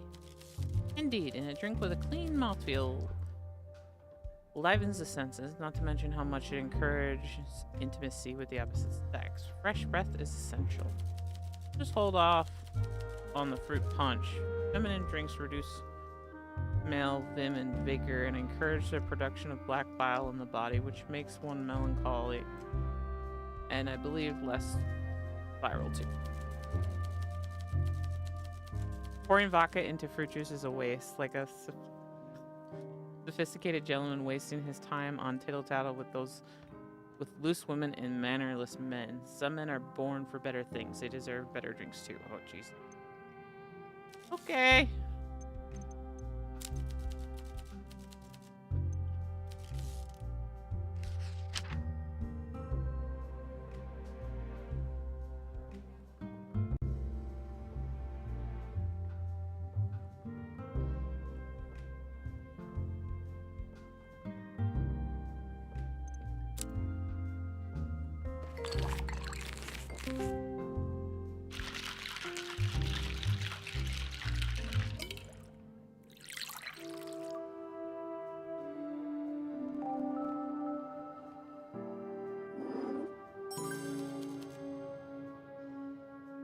Yay. What do you need from me?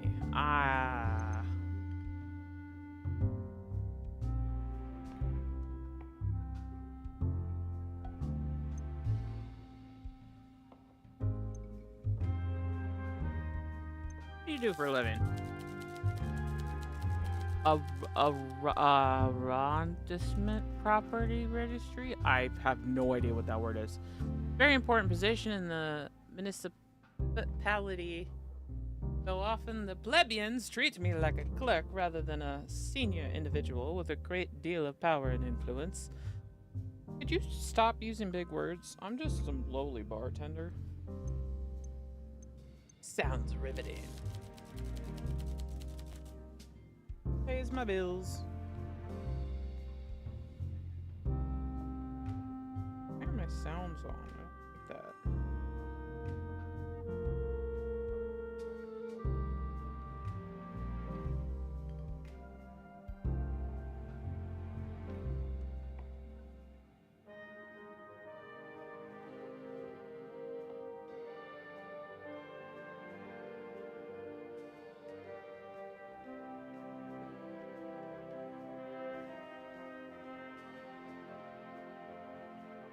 Pays my bills, gives me time to pursue other interests.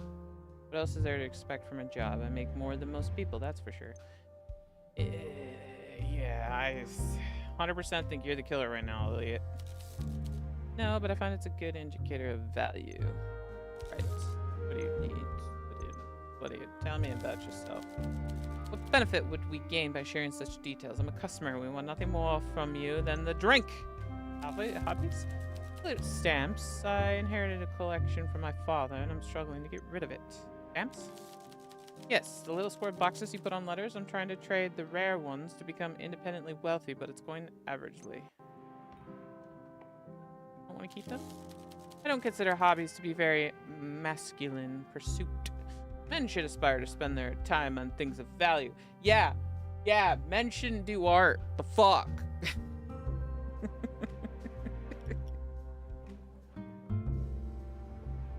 Not very masculine. Dude, I'm gonna fucking submit this guy in principle. Such as Bettering society, exploring the natural world, mining precious metals, colonizing the subcontinent, constructing watchtowers. Do you like those things? No, I mean, in general.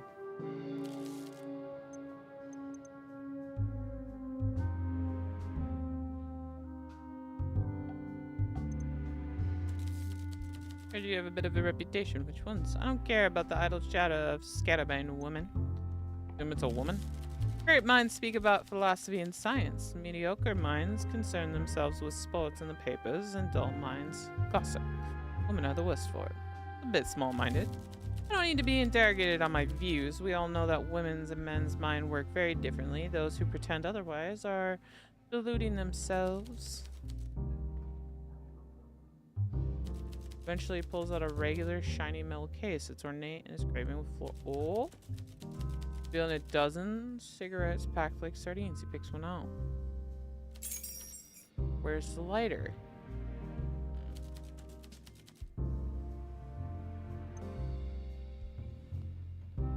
Trying to make this place less smoky. Whatever. I'm calm. Take a breath or something.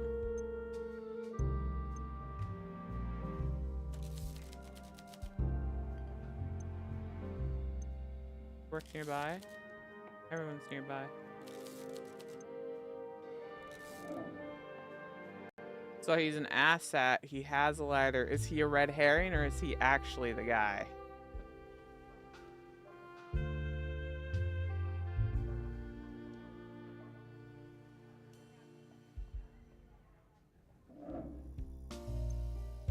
Evening.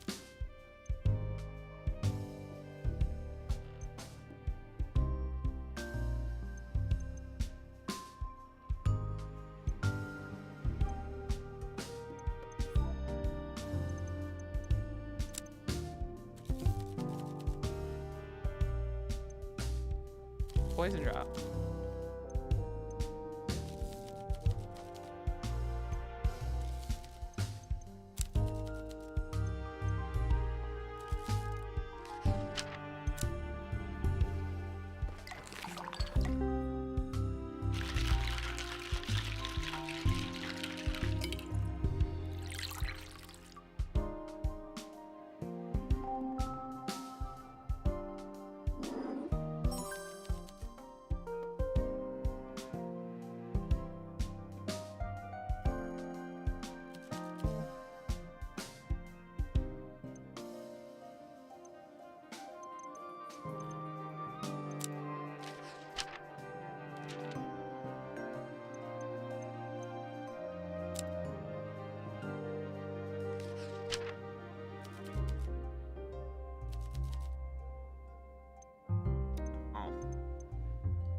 Let's get you drunk then.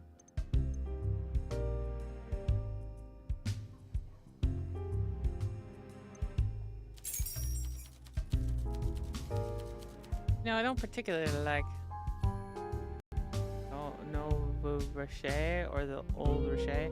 Feeling is sweet but painfully innocent. Wendy has her moments. The only person I really want around is M. Why do you socialize with them?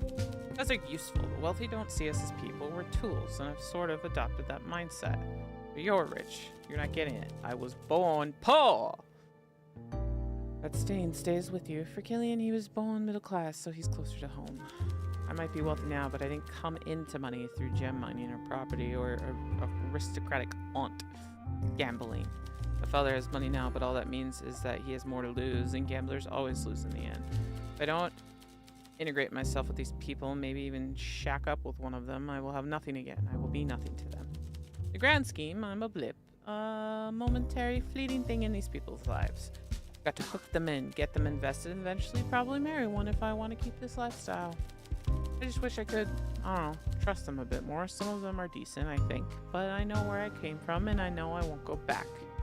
That has to be my focus. Got a plan.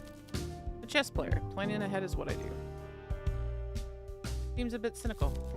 You mean pragmatic. Seeing how quickly people changed the way they treated me the moment I got money left me a little jaded, I suppose. Good days, I think my new friends aren't like that. They're better than that. Winnie and Killian might have more to them than I admit. I just don't fully trust them yet.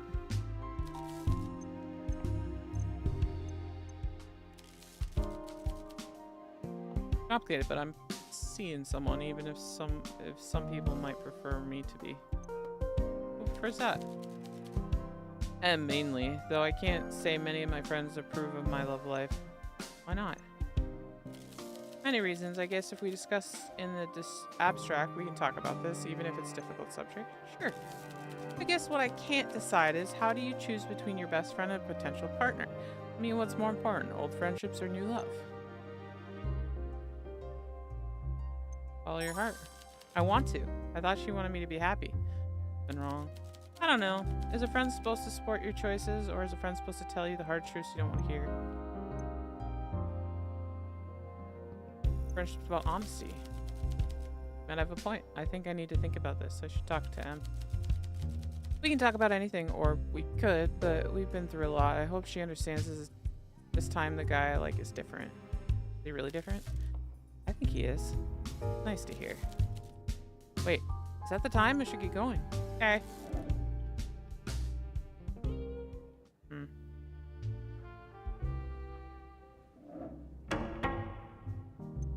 Bartender!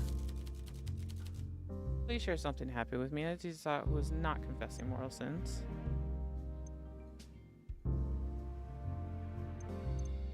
What's your favorite drink? Indulge me.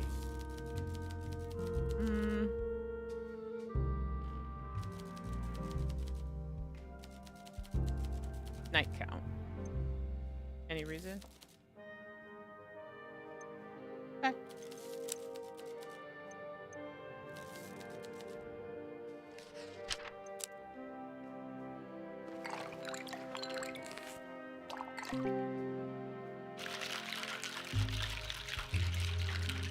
I don't get the point of the drinks. Is it to like make sure they like it, or is it to make sure that you get them drunk?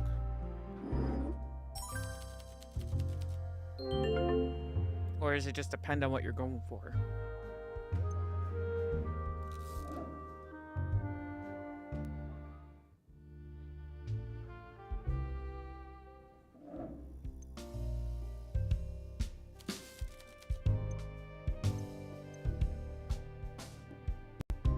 I gotta get him drunk.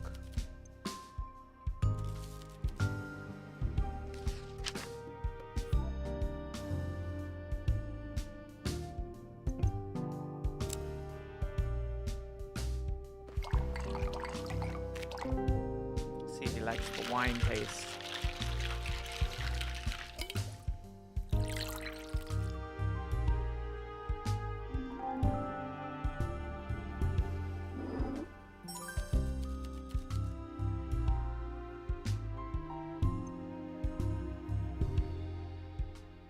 Okay, so we can't do a 4 with Killian. Oh no, the notes are coming out. I didn't think I would need them. I think it's gonna tell me that though.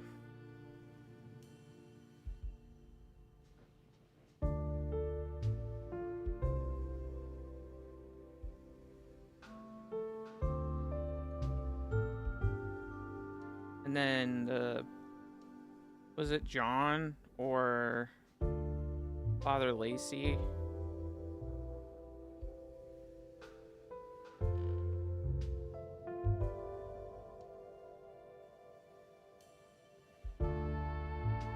So I think the drink count probably matters depending on what you're going for. If you're trying to be nice with them, then you want them not super drunk. Well, I don't know. I think you gotta balance it. That's what it really is. Evening!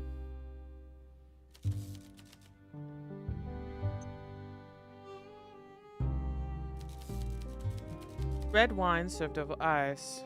They'll feel free to experiment if the inspiration strikes. And lemon! I love sucking on a lemon afterward. Oh, God.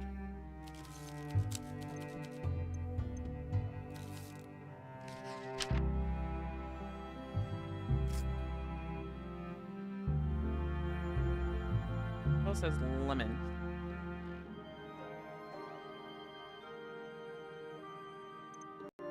This does.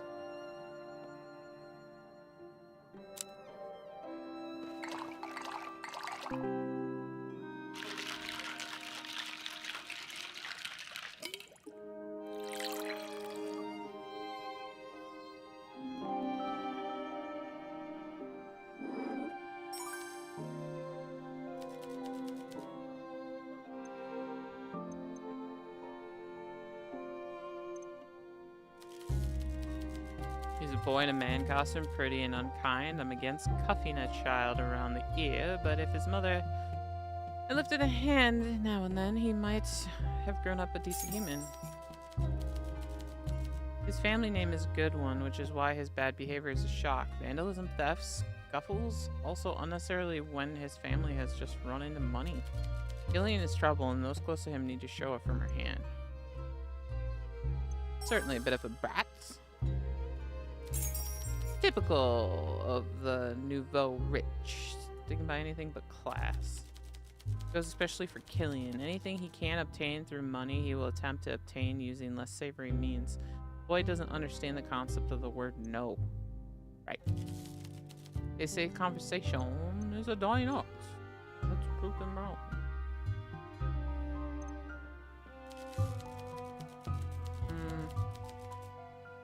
Dissatisfied patrons have alerted the authorities on a few occasions.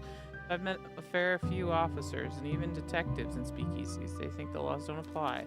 But I think the political climate has shifted. City Council has taken a harder line, and they may even be incentivizing officers to choose more establishments. The economy may be booming, but the explosion of wealth is far from equitable. Speculators in the radio carriage and whale oil businesses are rolling in cash, but the public services, and the police in particular, are paid peanuts. Speculators climbed a ladder and pulled it up after themselves. Now they're making us fight each other for table scraps while looking down at us on all legitimate business owners and police officers alike. There's a movie, I don't remember what it's called, but it was like an experiment where it's levels, and I don't know how many levels it was. It was a lot of levels.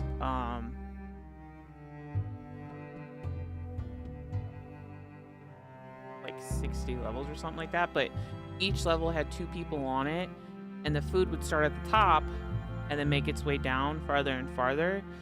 And then, so by the time it got to the bottom, there was like nothing there to eat. And it was a experiment to see like how humans would, like, people at the top versus the people at the bottom. And then the person who was interviewing people to go into there, she like somehow for some reason decided she wanted to go in herself. Or she was, because people going in, like, they got a certain amount of money if they went in for so long or something like that. But nobody ever, what she found out, like, while she was in there is nobody ever left. They just died. And then she kind of, like, then there was something about a mom and a daughter, because the mom gave birth in there. And then the daughter was just, like, a fucking freak. And you also couldn't, like, save food in between. Like the floor leveling, and you weren't supposed to ride it was fucking crazy, but it was fucking hit hard, man.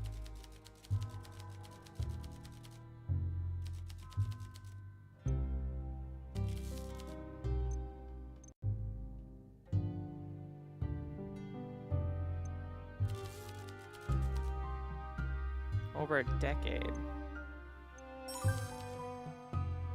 Never took you for an educated soul. Mistake on my part for sure. It's always nice to meet a fellow enthusiast.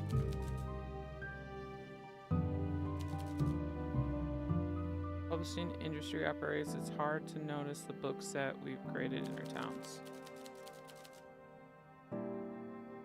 Thriving literature is seen, but it's dying because of the influx of exotic lightweight fiction. We both know I don't need to work, but a man has to have a hobby, and if that hobby is meaningless, then what's the point? The golden age was once culture, music, books, opera, and now our industry might swells while our souls shrivel. I might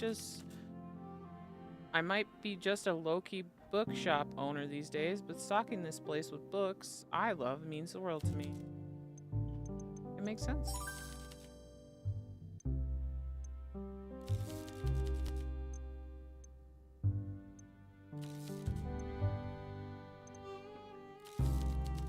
$56 old.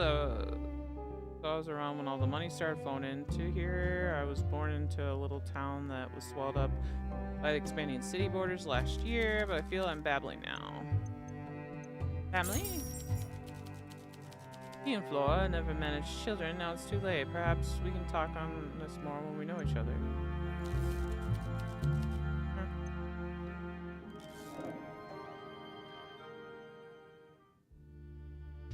The last one.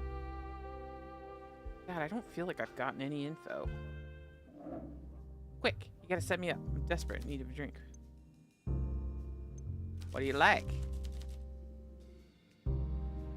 Something spice.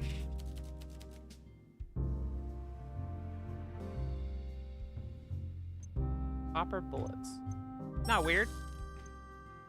Cause a Moscow Mule's my drink, girly pop. Not my drink, but I like it.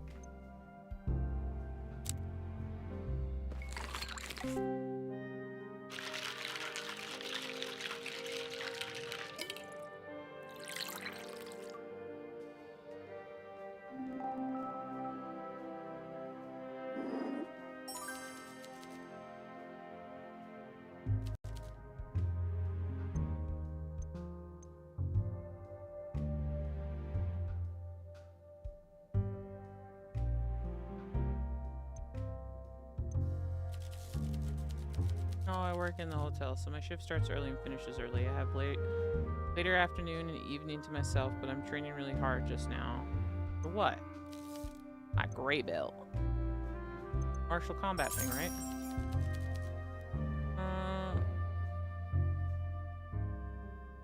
Baritsu grading symbol. When I can take my seafood down to the mat, gain the gray belt.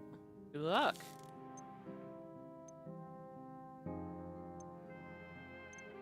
A job? There's 5, maybe 6 interesting things about me. My job, not one. You really want to hear about the hotel? I'm curious. I'm a maid, believe it or not. I spend most of my time cleaning up after messy entitled people. Before Prohibition, I worked the mid-bar for extra money. The tips were decent and less cleaning of bodily fluids was involved. You like it? Nah! I like my job. Lucky you. Oh. One day I'll get out of bookie. I'm too old to compete in martial arts now, but if it wasn't trapped, I could at least grab an airship to anywhere else, really. Why are you trapped? I'm in debt. If I stop working, it'll get worse. Once I've paid everything off I owe, maybe I can quit and find something better. Friendly local loan shark, Carla, won't send her goons after me as long as I keep paying the interest on my debt. But with the wages from the hotel, I'm not making a dent in the amount I owe. Yeah, I know what she's like. No use worrying until I get wrinkles. Tifu says rainbows need rain. So I guess part of my life is in the rainy season. Rainbows need rain. Oh, that's cute. Guess I've seen her a few times before. The murder. She was in Spire Lounge in the hotel a lot. Same as Elliot, Olivia, and even Lena once or twice. Mixed with anyone? I saw her and Olivia order together at a bar. That stuck with me because Olivia is kind of a big deal, even amongst that lot. Everyone formed a crowd around her. Saw her hanging out with Elliot once or twice too. Usually away from the bar though, over the vintage booth. Yeah, now that I think about it, Olivia brought Killian along too. I remember that pretty well because he asked me out. I mean, I don't wear a badge or anything, but I do look like I'm out here trying to date men. Oh, I get it. Huh. Okay.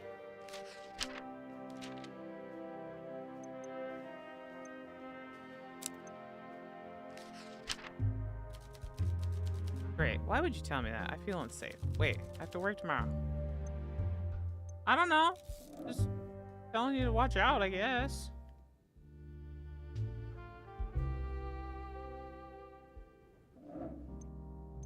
Evening.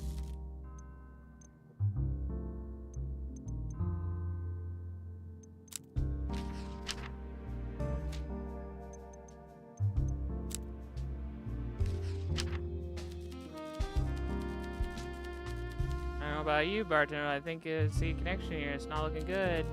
Come on, put the pieces together. Prepared to answer any of your questions. Alright, well, you're not helpful. Wait. I can just show you anything? Hold on.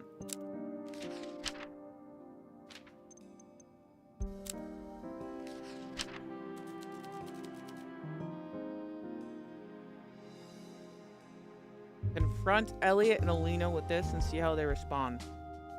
Put them on the spot. Watch out for the quivering lip and twitching eye. Oh, okay.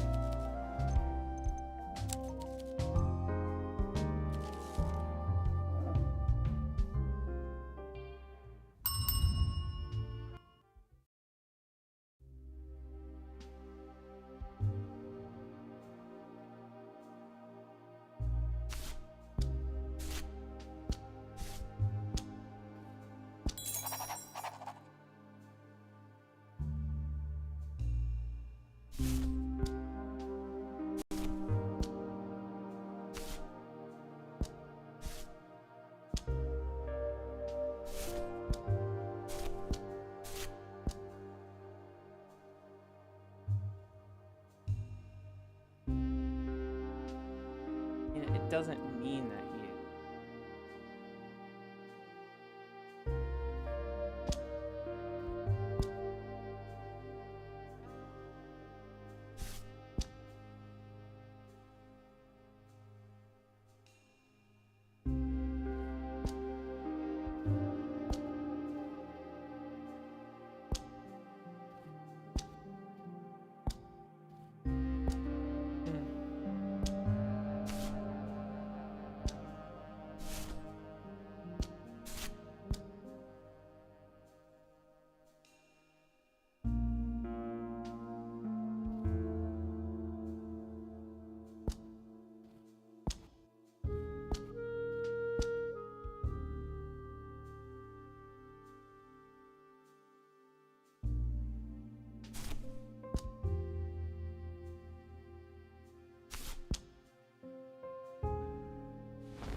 Peter looks kind of fucked over there.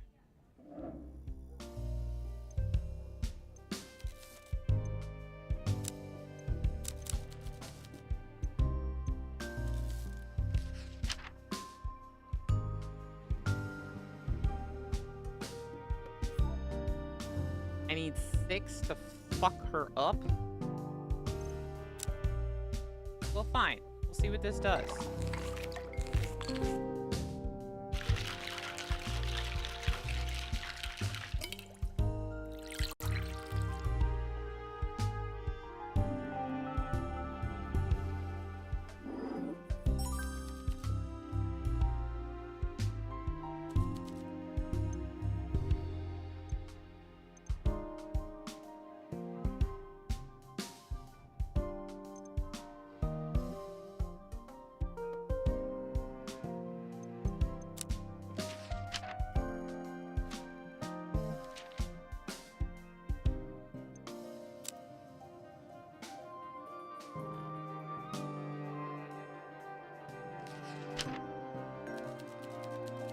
That's where I confronted Natalie about spending all of father's money.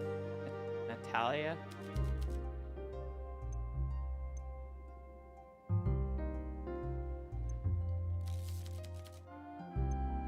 Just talk to me. gold-digging cow who had absolutely no business dating my father. Oh. Whoa. May not be kind to her memory, but at least I'm the one being honest. She was like a barnacle stuck to a boat. Nothing I did could dislodge her. Might try to accept her if she curbed his worst impulses, but she gambled as much as father does. She was an accountant. Couldn't handle money. When I called her out for her scheme, she even threatened to have my father write me out of his will. My friends told me to stay quiet about my feelings, but I won't do it. If being happy today makes me seem callous or even suspicious, I don't care. The world is a better place without her in it. I see. Let's...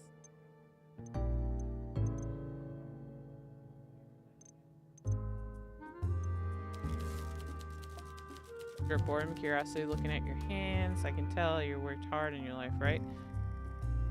You're not an inheritor of a ruby mine or in line for a Dutch. I don't know what that word is.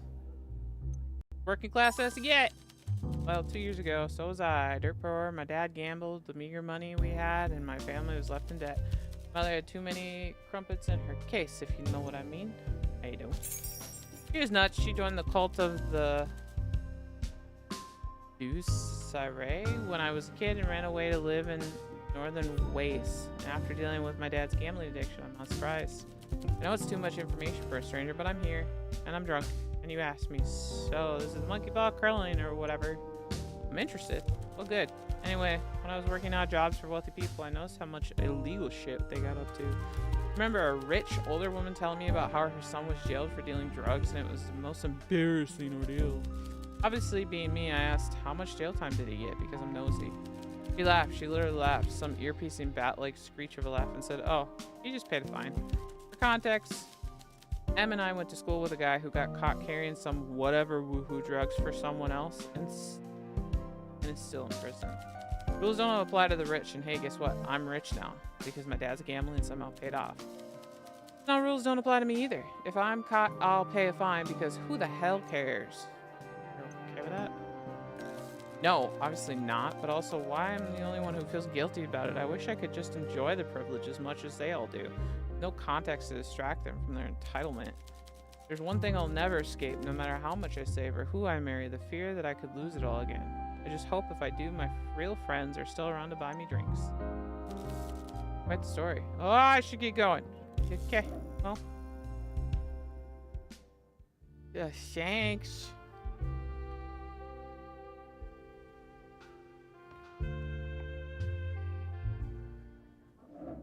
Wow, look at this in a world of the white and light. You're a beacon in the night.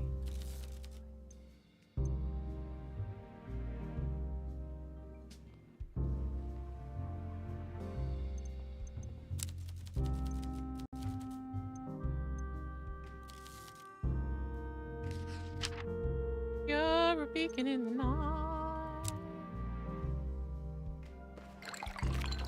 Let's just make him happy. So he'll answer my questions.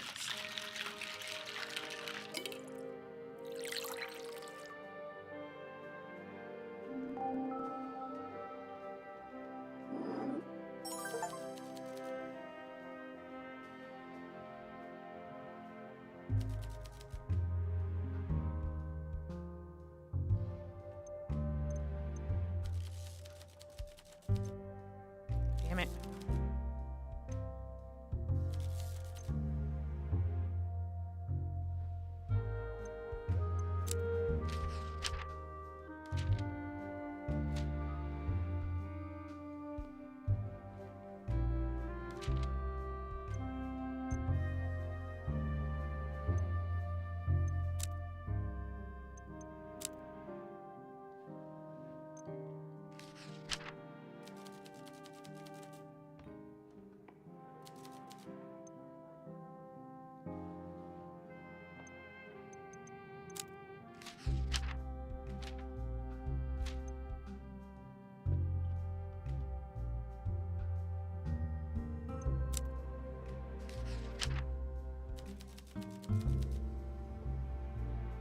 Considering they were socialism away from speakeasy too.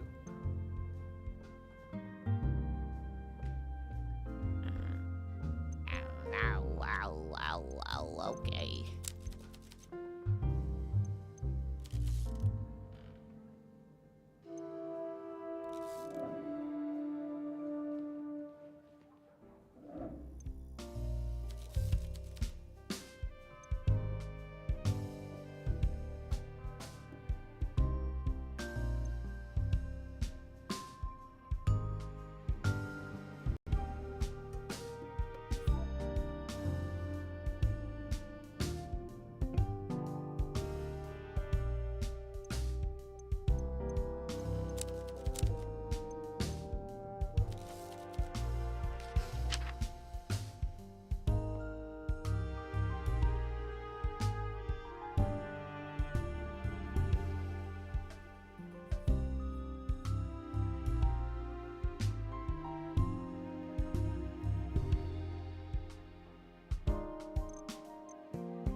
You're getting your nose every time you take a sip. I don't enjoy this. Drinks are well enough made, but I simply can't. I'm accustomed to the taste. I must persevere. You don't have to, Start going to bars to be around Alina and Wendy. With the killer going on in the loose, I'd like to keep an eye on them. Very gallant. Have my eye on Alina for a bit. We've gone on a few dates. I think she really likes me, but she's a guard dog. These fangs. Oh. Alina and Killian are going out?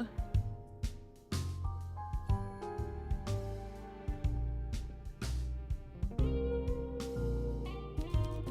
fact, I was thinking of paying for M to attend a distant chess tournament just to have more time with Lena alone. Perhaps take her to a Mary Ambridge for steak roulette. Mind keeping that to yourself?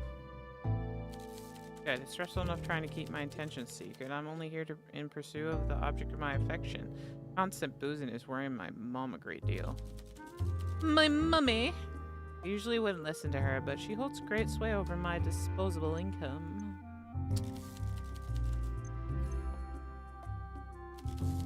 Fuck.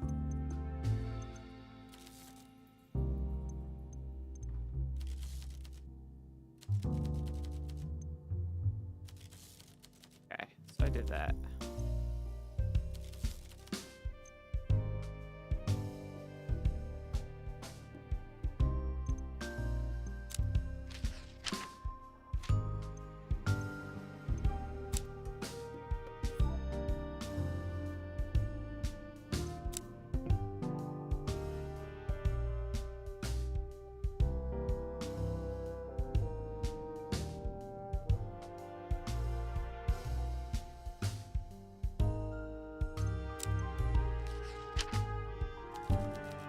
Wands? I love wands. Another reason killer must be stopped. Yeah, alright, Kelly. Creeps too.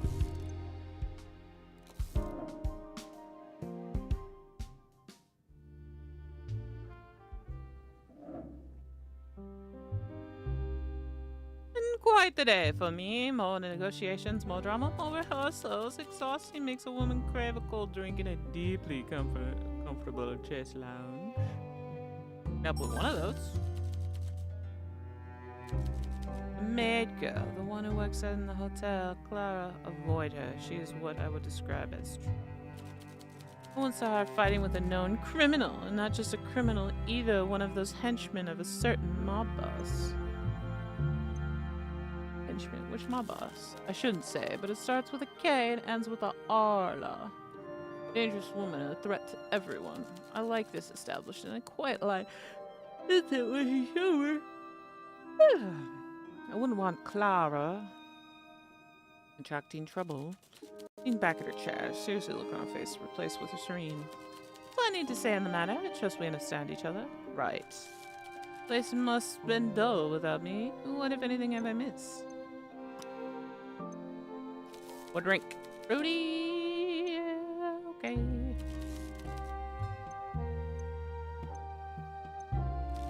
Supposedly the original when invented by another pirate captain. Talk about a lucky crew.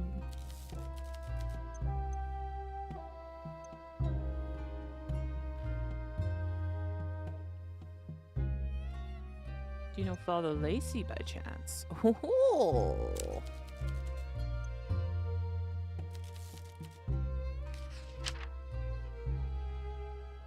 I need a 5 though. If she likes this. I actually really don't care if you like it or not.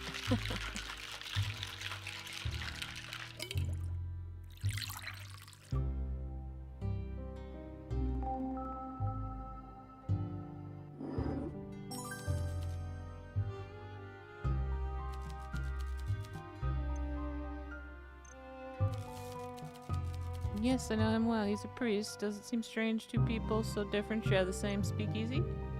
Not particularly. Well, it's not my place to say, but I don't think he's keeping his vows if he's coming here. And he's such a drag, sitting there clutching his little drink. It's not like looking at a child crying at their own birthday. It's like looking at a child crying at their own birthday party. He was so stoic a few months ago. He's thoroughly morose now. I asked him what's wrong, and he doesn't like to answer. It's not like I can tell anyone either. Oh yes, I keep seeing Father Lacey at the secret speakeasy we share. Hope he cheers up soon so he goes back to his old self. He always been old sad sack, but his droopy face is making his the floor tiles sad. Oh. Ooh.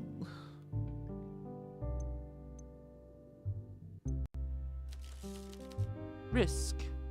Darling, well for some, anyway for me, not so much. For other people, that particular type of frown give you some very deep-set wrinkles. You must worry so, save your worry for your own problems, not other people's. Look, I doubt this place will be discovered, and if it is, well, imagine the press. Olivia Carmine thrown in the slammer, locked up, prison for life. Gosh. Would be rights for my release.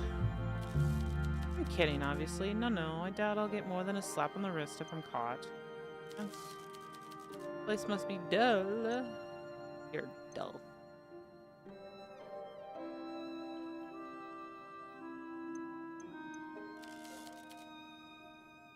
Hotel Jubilee before the program. I also frequent the theater. I don't blame her, but what I do blame her for is all the noise. You drink a lot during the intermission and occasionally cause a bit of a scene. Her name did pop up now and then in conversations with fellow socialites. She was an accountant who dealt with a lot of creative types, including my director. She would have been fired if she wasn't so popular with the clients. She formed strong bonds with them over strong cocktails. Nonetheless, her death is a great shame. Dr. Gilling about her. I imagine he'd be on the suspect list. Ian loves a blonde, I should know. Tried to hit on you? I'm blonde, wealthy, easy on the eye. I have a pulse. I'm more than qualified for his affection. This place must be dull. Okay. I am going to BRB. To pee.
getting itchy.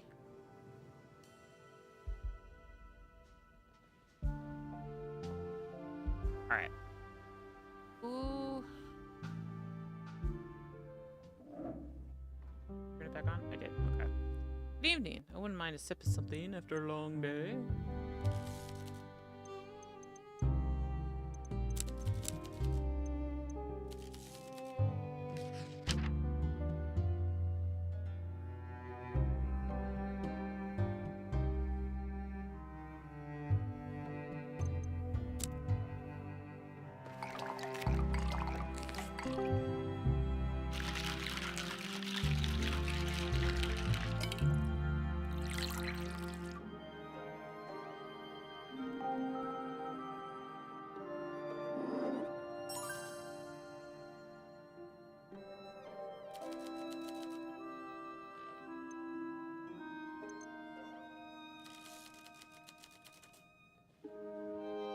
Oh. Thinking back to when I met briefly at my accountant's office, she aren't charming. She went to drop that stiff formality and be a little bit more laid back on her clients. I know she liked to drink. My accountant complained that she turned up worse for wear once or twice, so I imagined temperance was an issue. It's also no secret to my accountant that Natalie struggled financially due to her stubborn gambling addiction. Yep. And as to finance, it is a mystery. No, it's not. It doesn't make sense she frequents speakeasies after prohibition, so there's really a killer in the loose then? Apparently. Ghastly. I hope her customers tread lightly. Me too.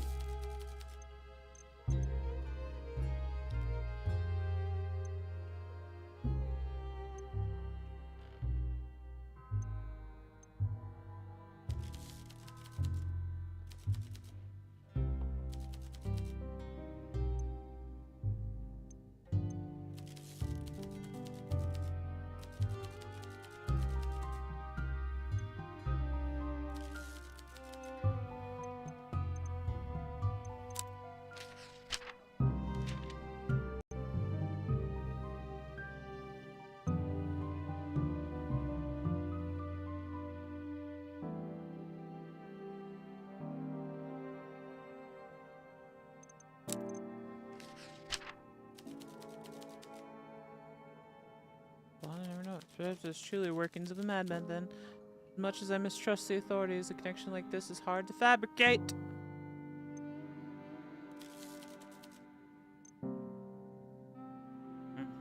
Okay. Well. Bye. You didn't really help me there.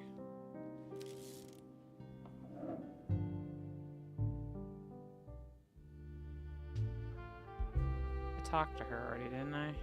Yeah.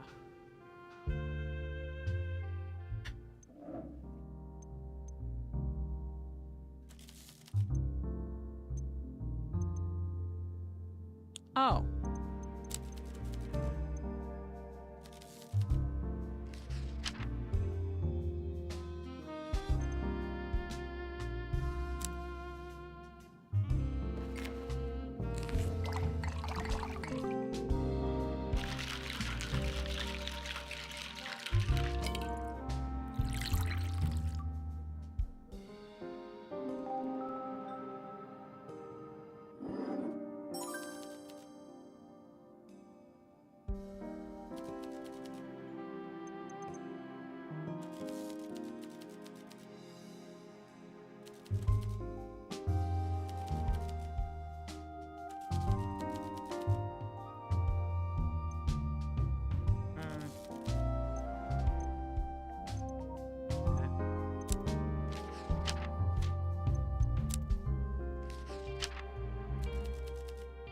Look into how this could be related to the case. Money is a powerful motivator. I prepared. Not helpful.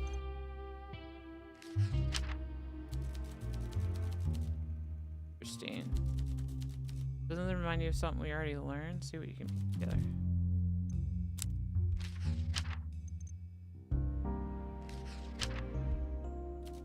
Glad you're the one conducting these interviews. This is like something straight out of a radio drama, but it's solid motive. Nice work. Capable of the crime. The murder weapon might be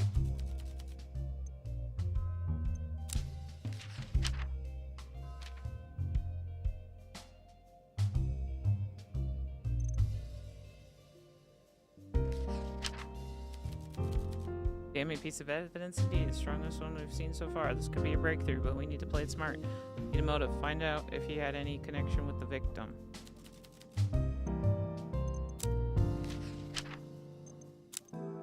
He showed me that. Okay. Yeah, we're good.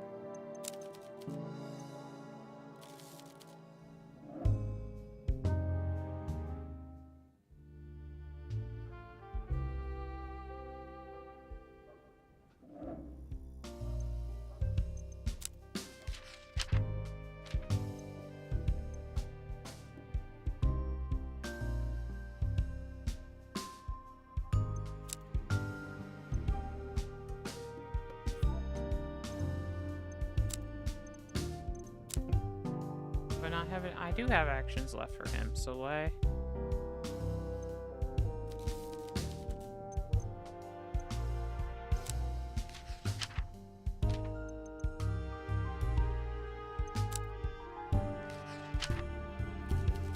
I admit, casting a wide net, but patient yields dividends. I'm due to a catch. You know, sorts of. Okay, well, that's not what I wanted.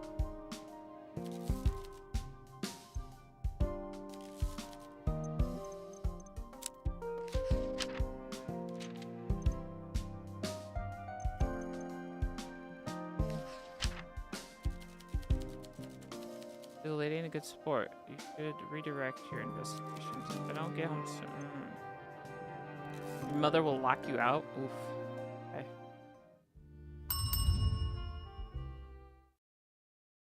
Kitty cat.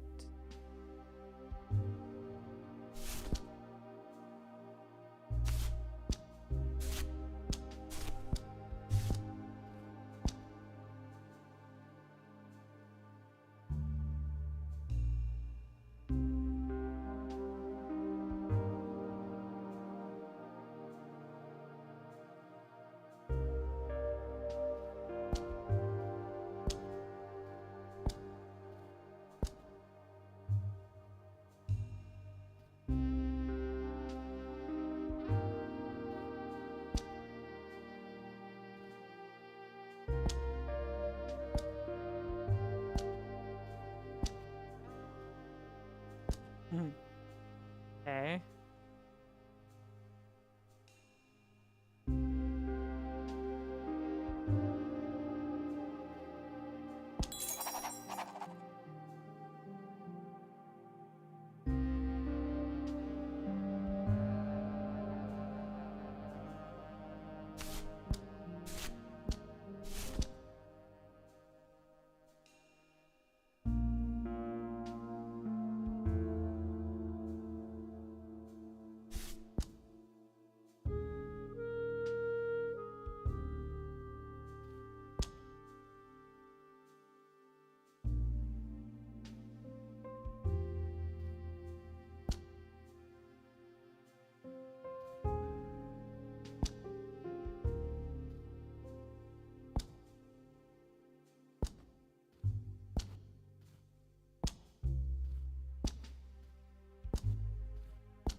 Mm.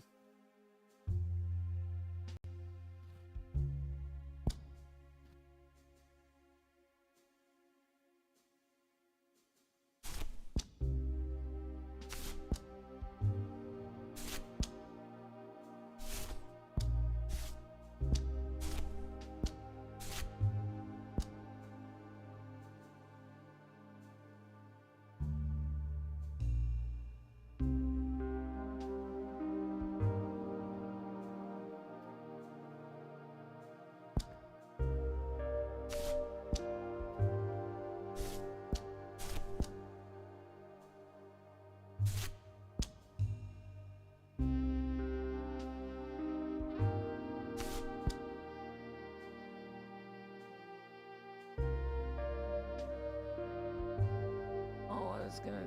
Ah, fuck! I didn't show this to Olivia. Okay. Fuck.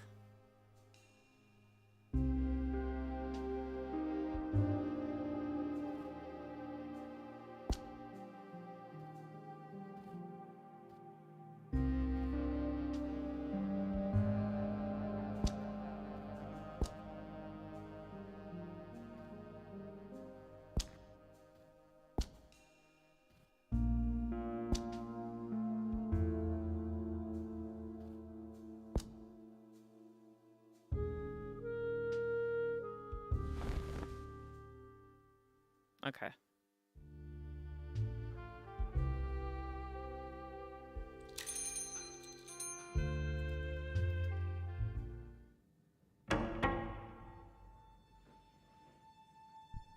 Uh-oh. What happened? What's the matter? Someone is out there. Someone dangerous. What? When I left on Thursday, I think I was chased. Footsteps were fast, so I ran. Chase? Maybe I'll talk about it more later, but...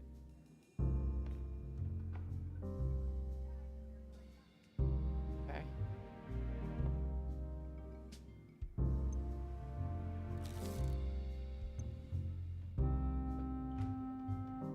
Oh, let's get her.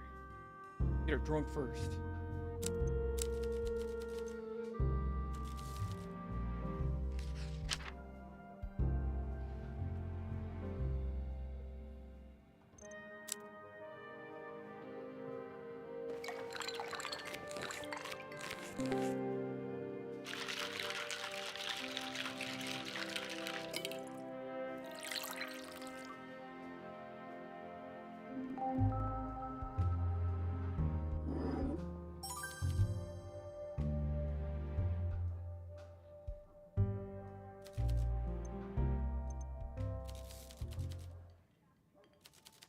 Serving or something.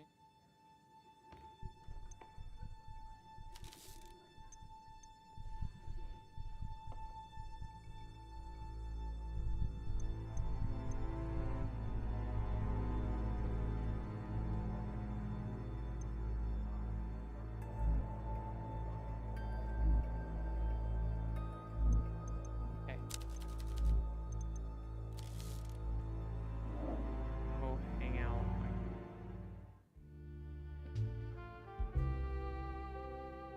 Elliot's back.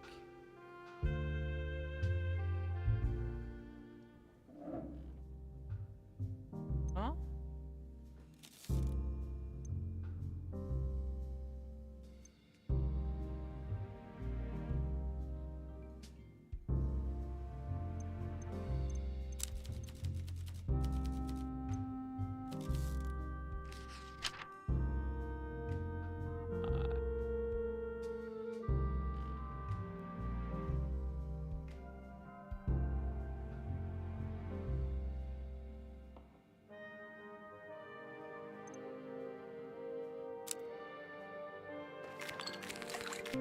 Got mint in it. You should like this.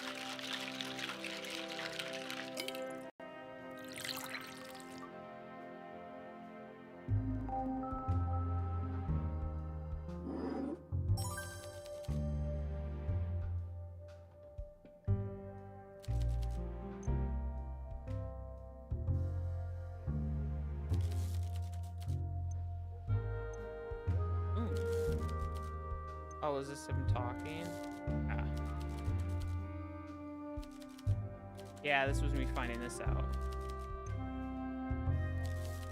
Okay.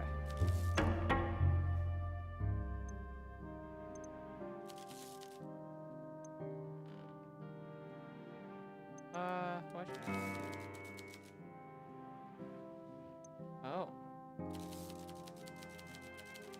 Pussyfoot's around him like he's a gentleman. Pussyfoot around people like Peter is unacceptable. Repeat Pussyfoot over and over, it begins to lose the effect. What? What is I don't socialize with men like Peter, nor should anyone with common sense and decency. Noted. What do you need from me? To fucking take that stick out of your ass.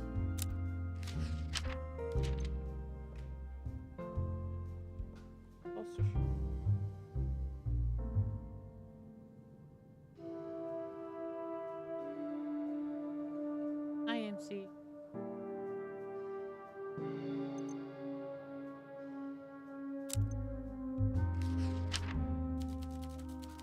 People lose letters all the time. What's that? Oh, you smoke? All my life. Well, since school. Why then? Two of us? I was trying to fit in with the popular lads. I needn't have bothered. Not sure if I even enjoy it anymore, but what I really don't enjoy is the shaking of my hands when I can't find my tobacco. you have any tips for quitting that actually work? Let me know. Save me a great deal of money. Okay.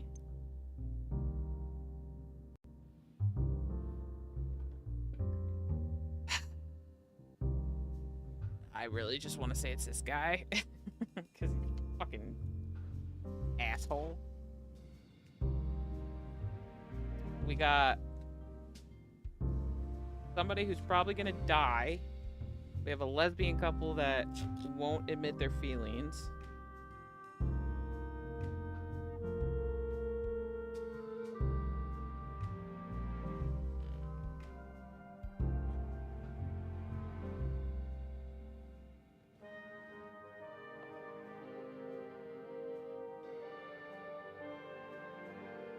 Yeah, usual bar stuff.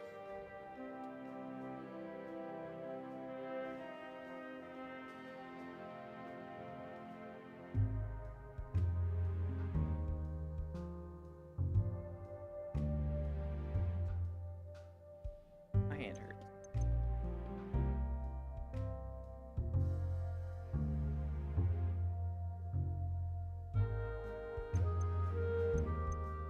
Okay. I don't know what to do with you, man.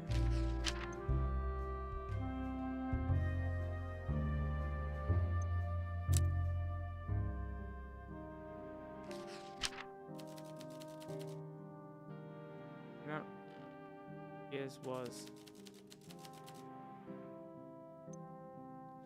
You can stop lying now. Someone saw you at her at the hotel. Elliot pauses for so long you're not sure he heard you. Squinting, he examines the empty glass like it holds secrets of the universe. Oh, well. Right, yes. Natalia. I knew her, but again, barely. We met once or twice while we were drinking.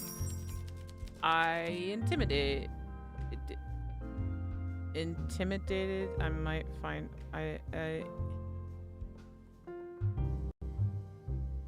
Intimidated, I might find her attractive to a degree. I admit? Is that I admit? That I don't know what the fuck's happening there. To a degree, she made it very clear to everyone that my feelings were not reciprocated. Why did you lie? Because it was an embarrassing experience and I don't like to relive it. You're a bartender. It should be none of your business. Done. Okay. So he tried to lie. And failed.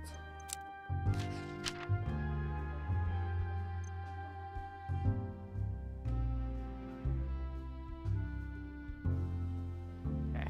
Well, I think that's all we're getting from right now. Yeah. Bye, bitch. Kill him. Talk to her. What's up, Wendy? Anything? Evening prayer. Just interested.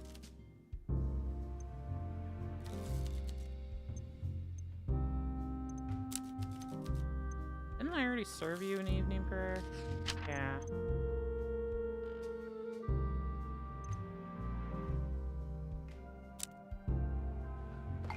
Whew.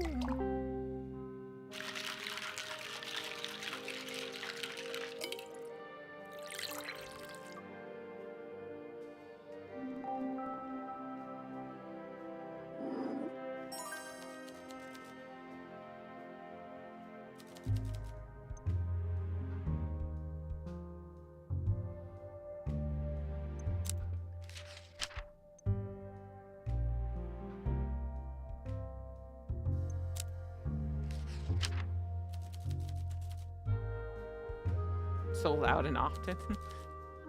Wow, that's it? Woman, give me something.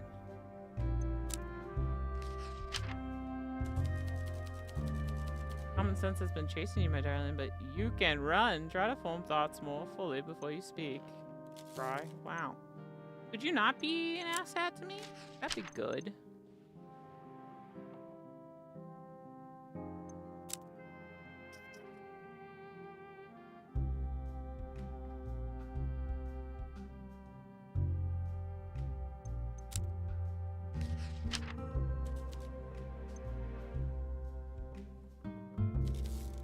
I know. But again, that does explain things somewhat. Lena hated Natalia. She refused to call Natalia by her name. She called her Leah Reed. Usually with some associated savage profanity. Oh, to be hated, the drama. I think you're taking it seriously. Life is too important, darling. Okay. You're not helpful.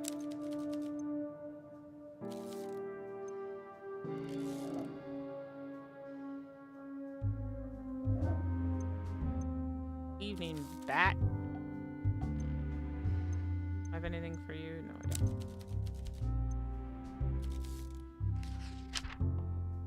Okay, we can't get you fucked up, so. That'll work. Let's give you your fave.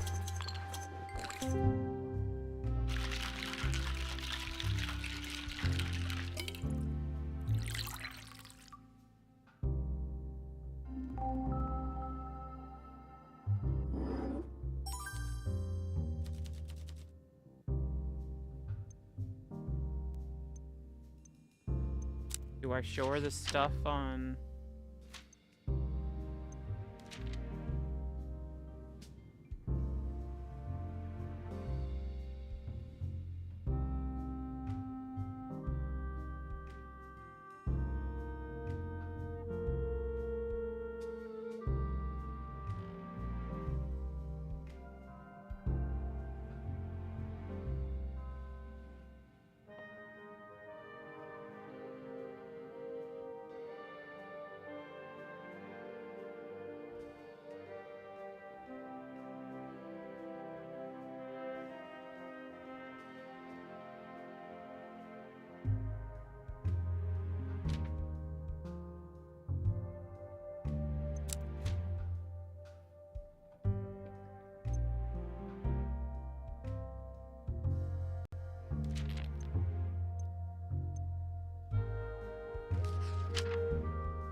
You just say no, and that's it? Motherfucker.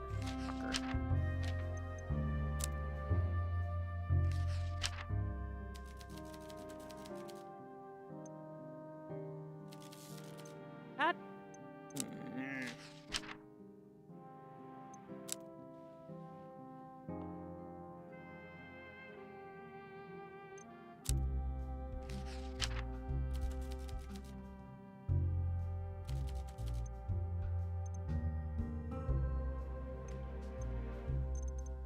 Damn it. She's not gonna give me anything, is she?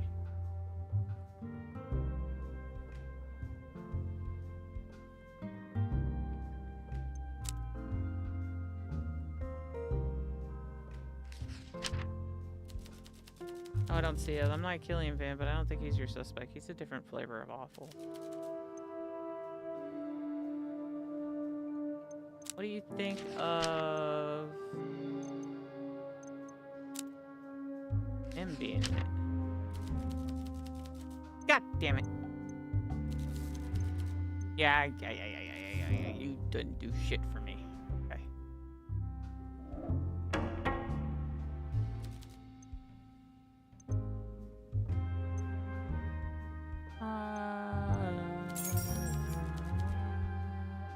Very pretty. I mean, that's what everyone thinks. I guess they're right.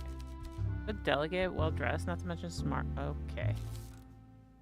Oh yeah. So Maria and Elena have been best friends for years, like since they were little.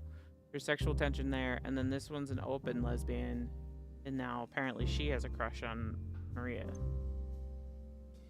So that's a thing. Get hit by a radio carriage tomorrow crossing the road. You have a point.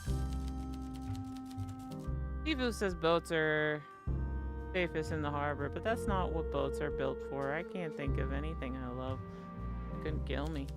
Also, just because something is a rule doesn't make it right.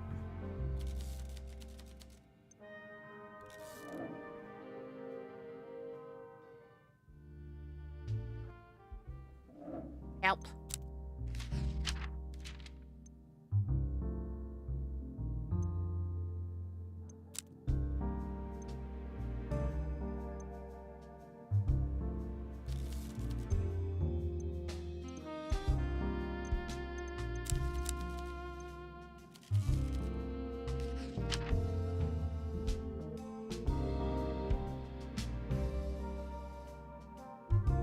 likes anything with coffee in it.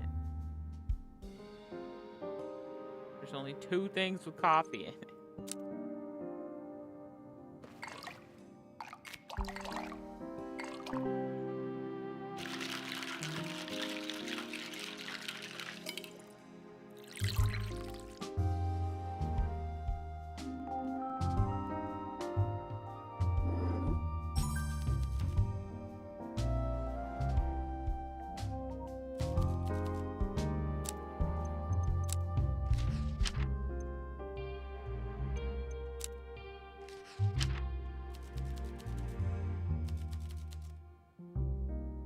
Bad feeling about this guy. We need solid evidence. This must go before a Judicar, so our case must be rock solid. For rejection to be a motive for murder, he need to have a short temper indeed. Try shaking the tree and see what falls out. Confronting him might do the trick.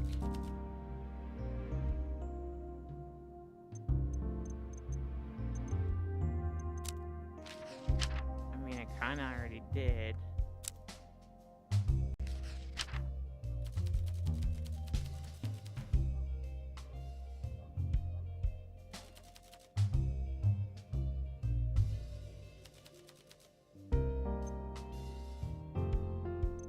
Okay.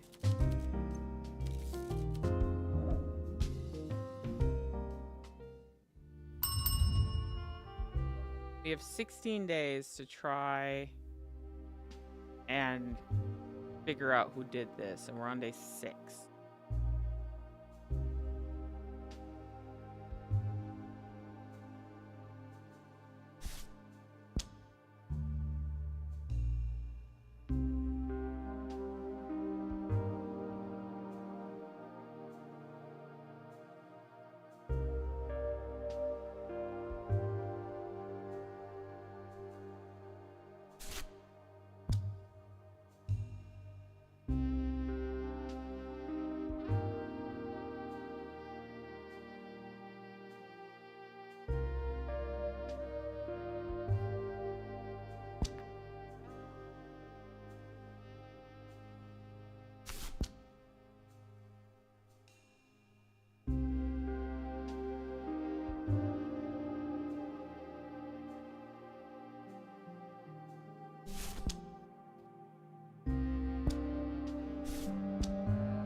I also don't know if once they're matched, if they're done.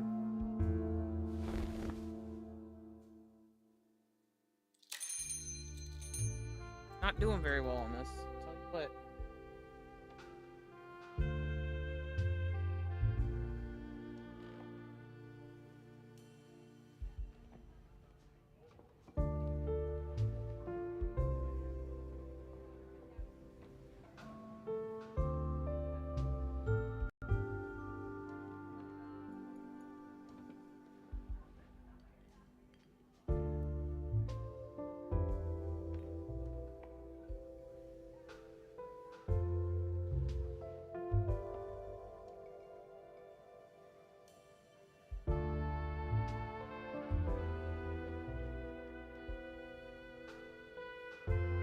So, the whole thing with this game is like, you have to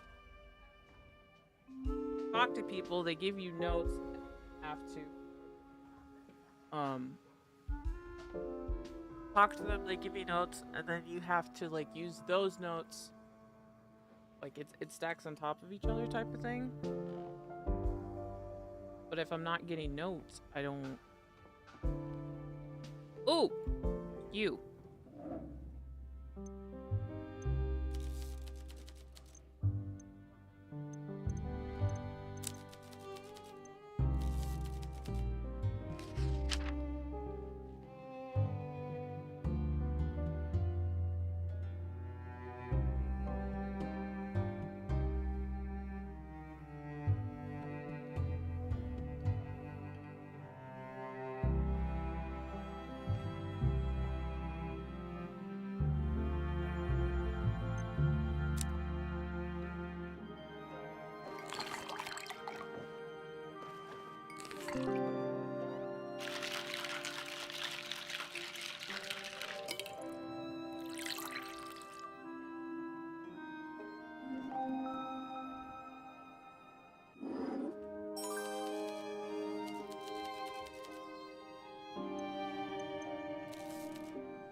Already been on air as a guest, but my new show will be a bit of news, a bit of gossip, most of all, an advice column.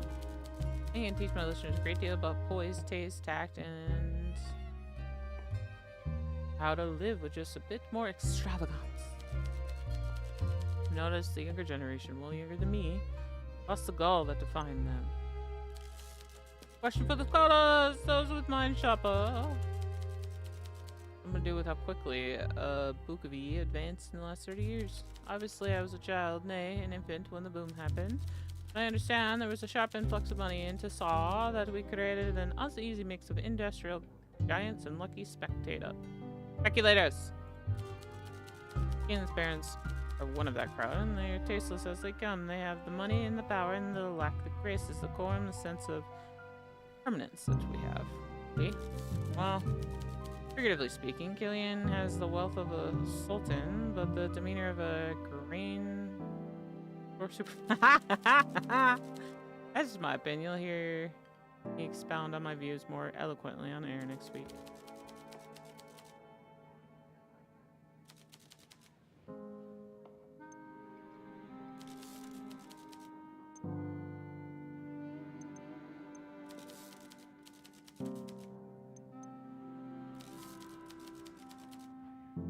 I've always been an actress. My parents raised me in the theater. It came natural. Theater is all nepotism. I've seen women almost as talented as me mangling clothes at the laundrette. You think you're the first to tell me I benefit from my upbringing? I can assure you I already know. But I once saw a roof tiler who needed no ladder. He was 7 foot tall. Has all the advantages. Just because the rails were in place did not mean the locomotive was guaranteed to run. Many have the same track ahead of them and never learn to leave the station. Well, I was born with talent, but I spent most of my youth on stages, honing developing. My mother also an opera singer. So I suppose she was my teacher in many ways.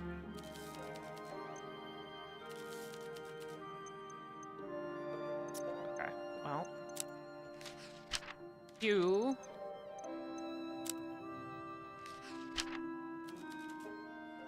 Right there, this place must have... That's all?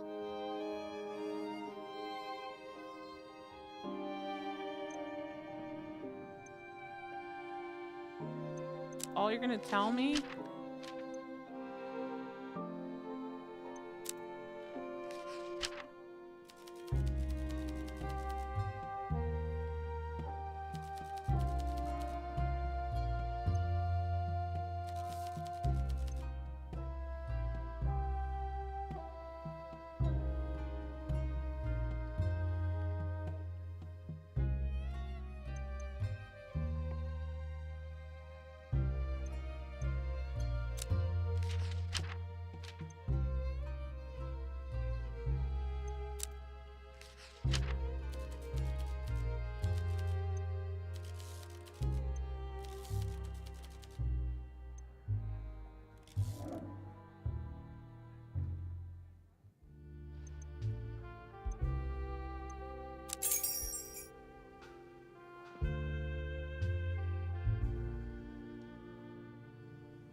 Okie, I just got food. I am gonna call it a night there with the it was a little bit shorter. That's okay. Just hanging out. We're keeping to schedule. I have early shifts all this week, so I might sneak on Thursday or Friday. Thursday, Friday I have early. Saturday I don't. So I might sneak on, maybe not, depends.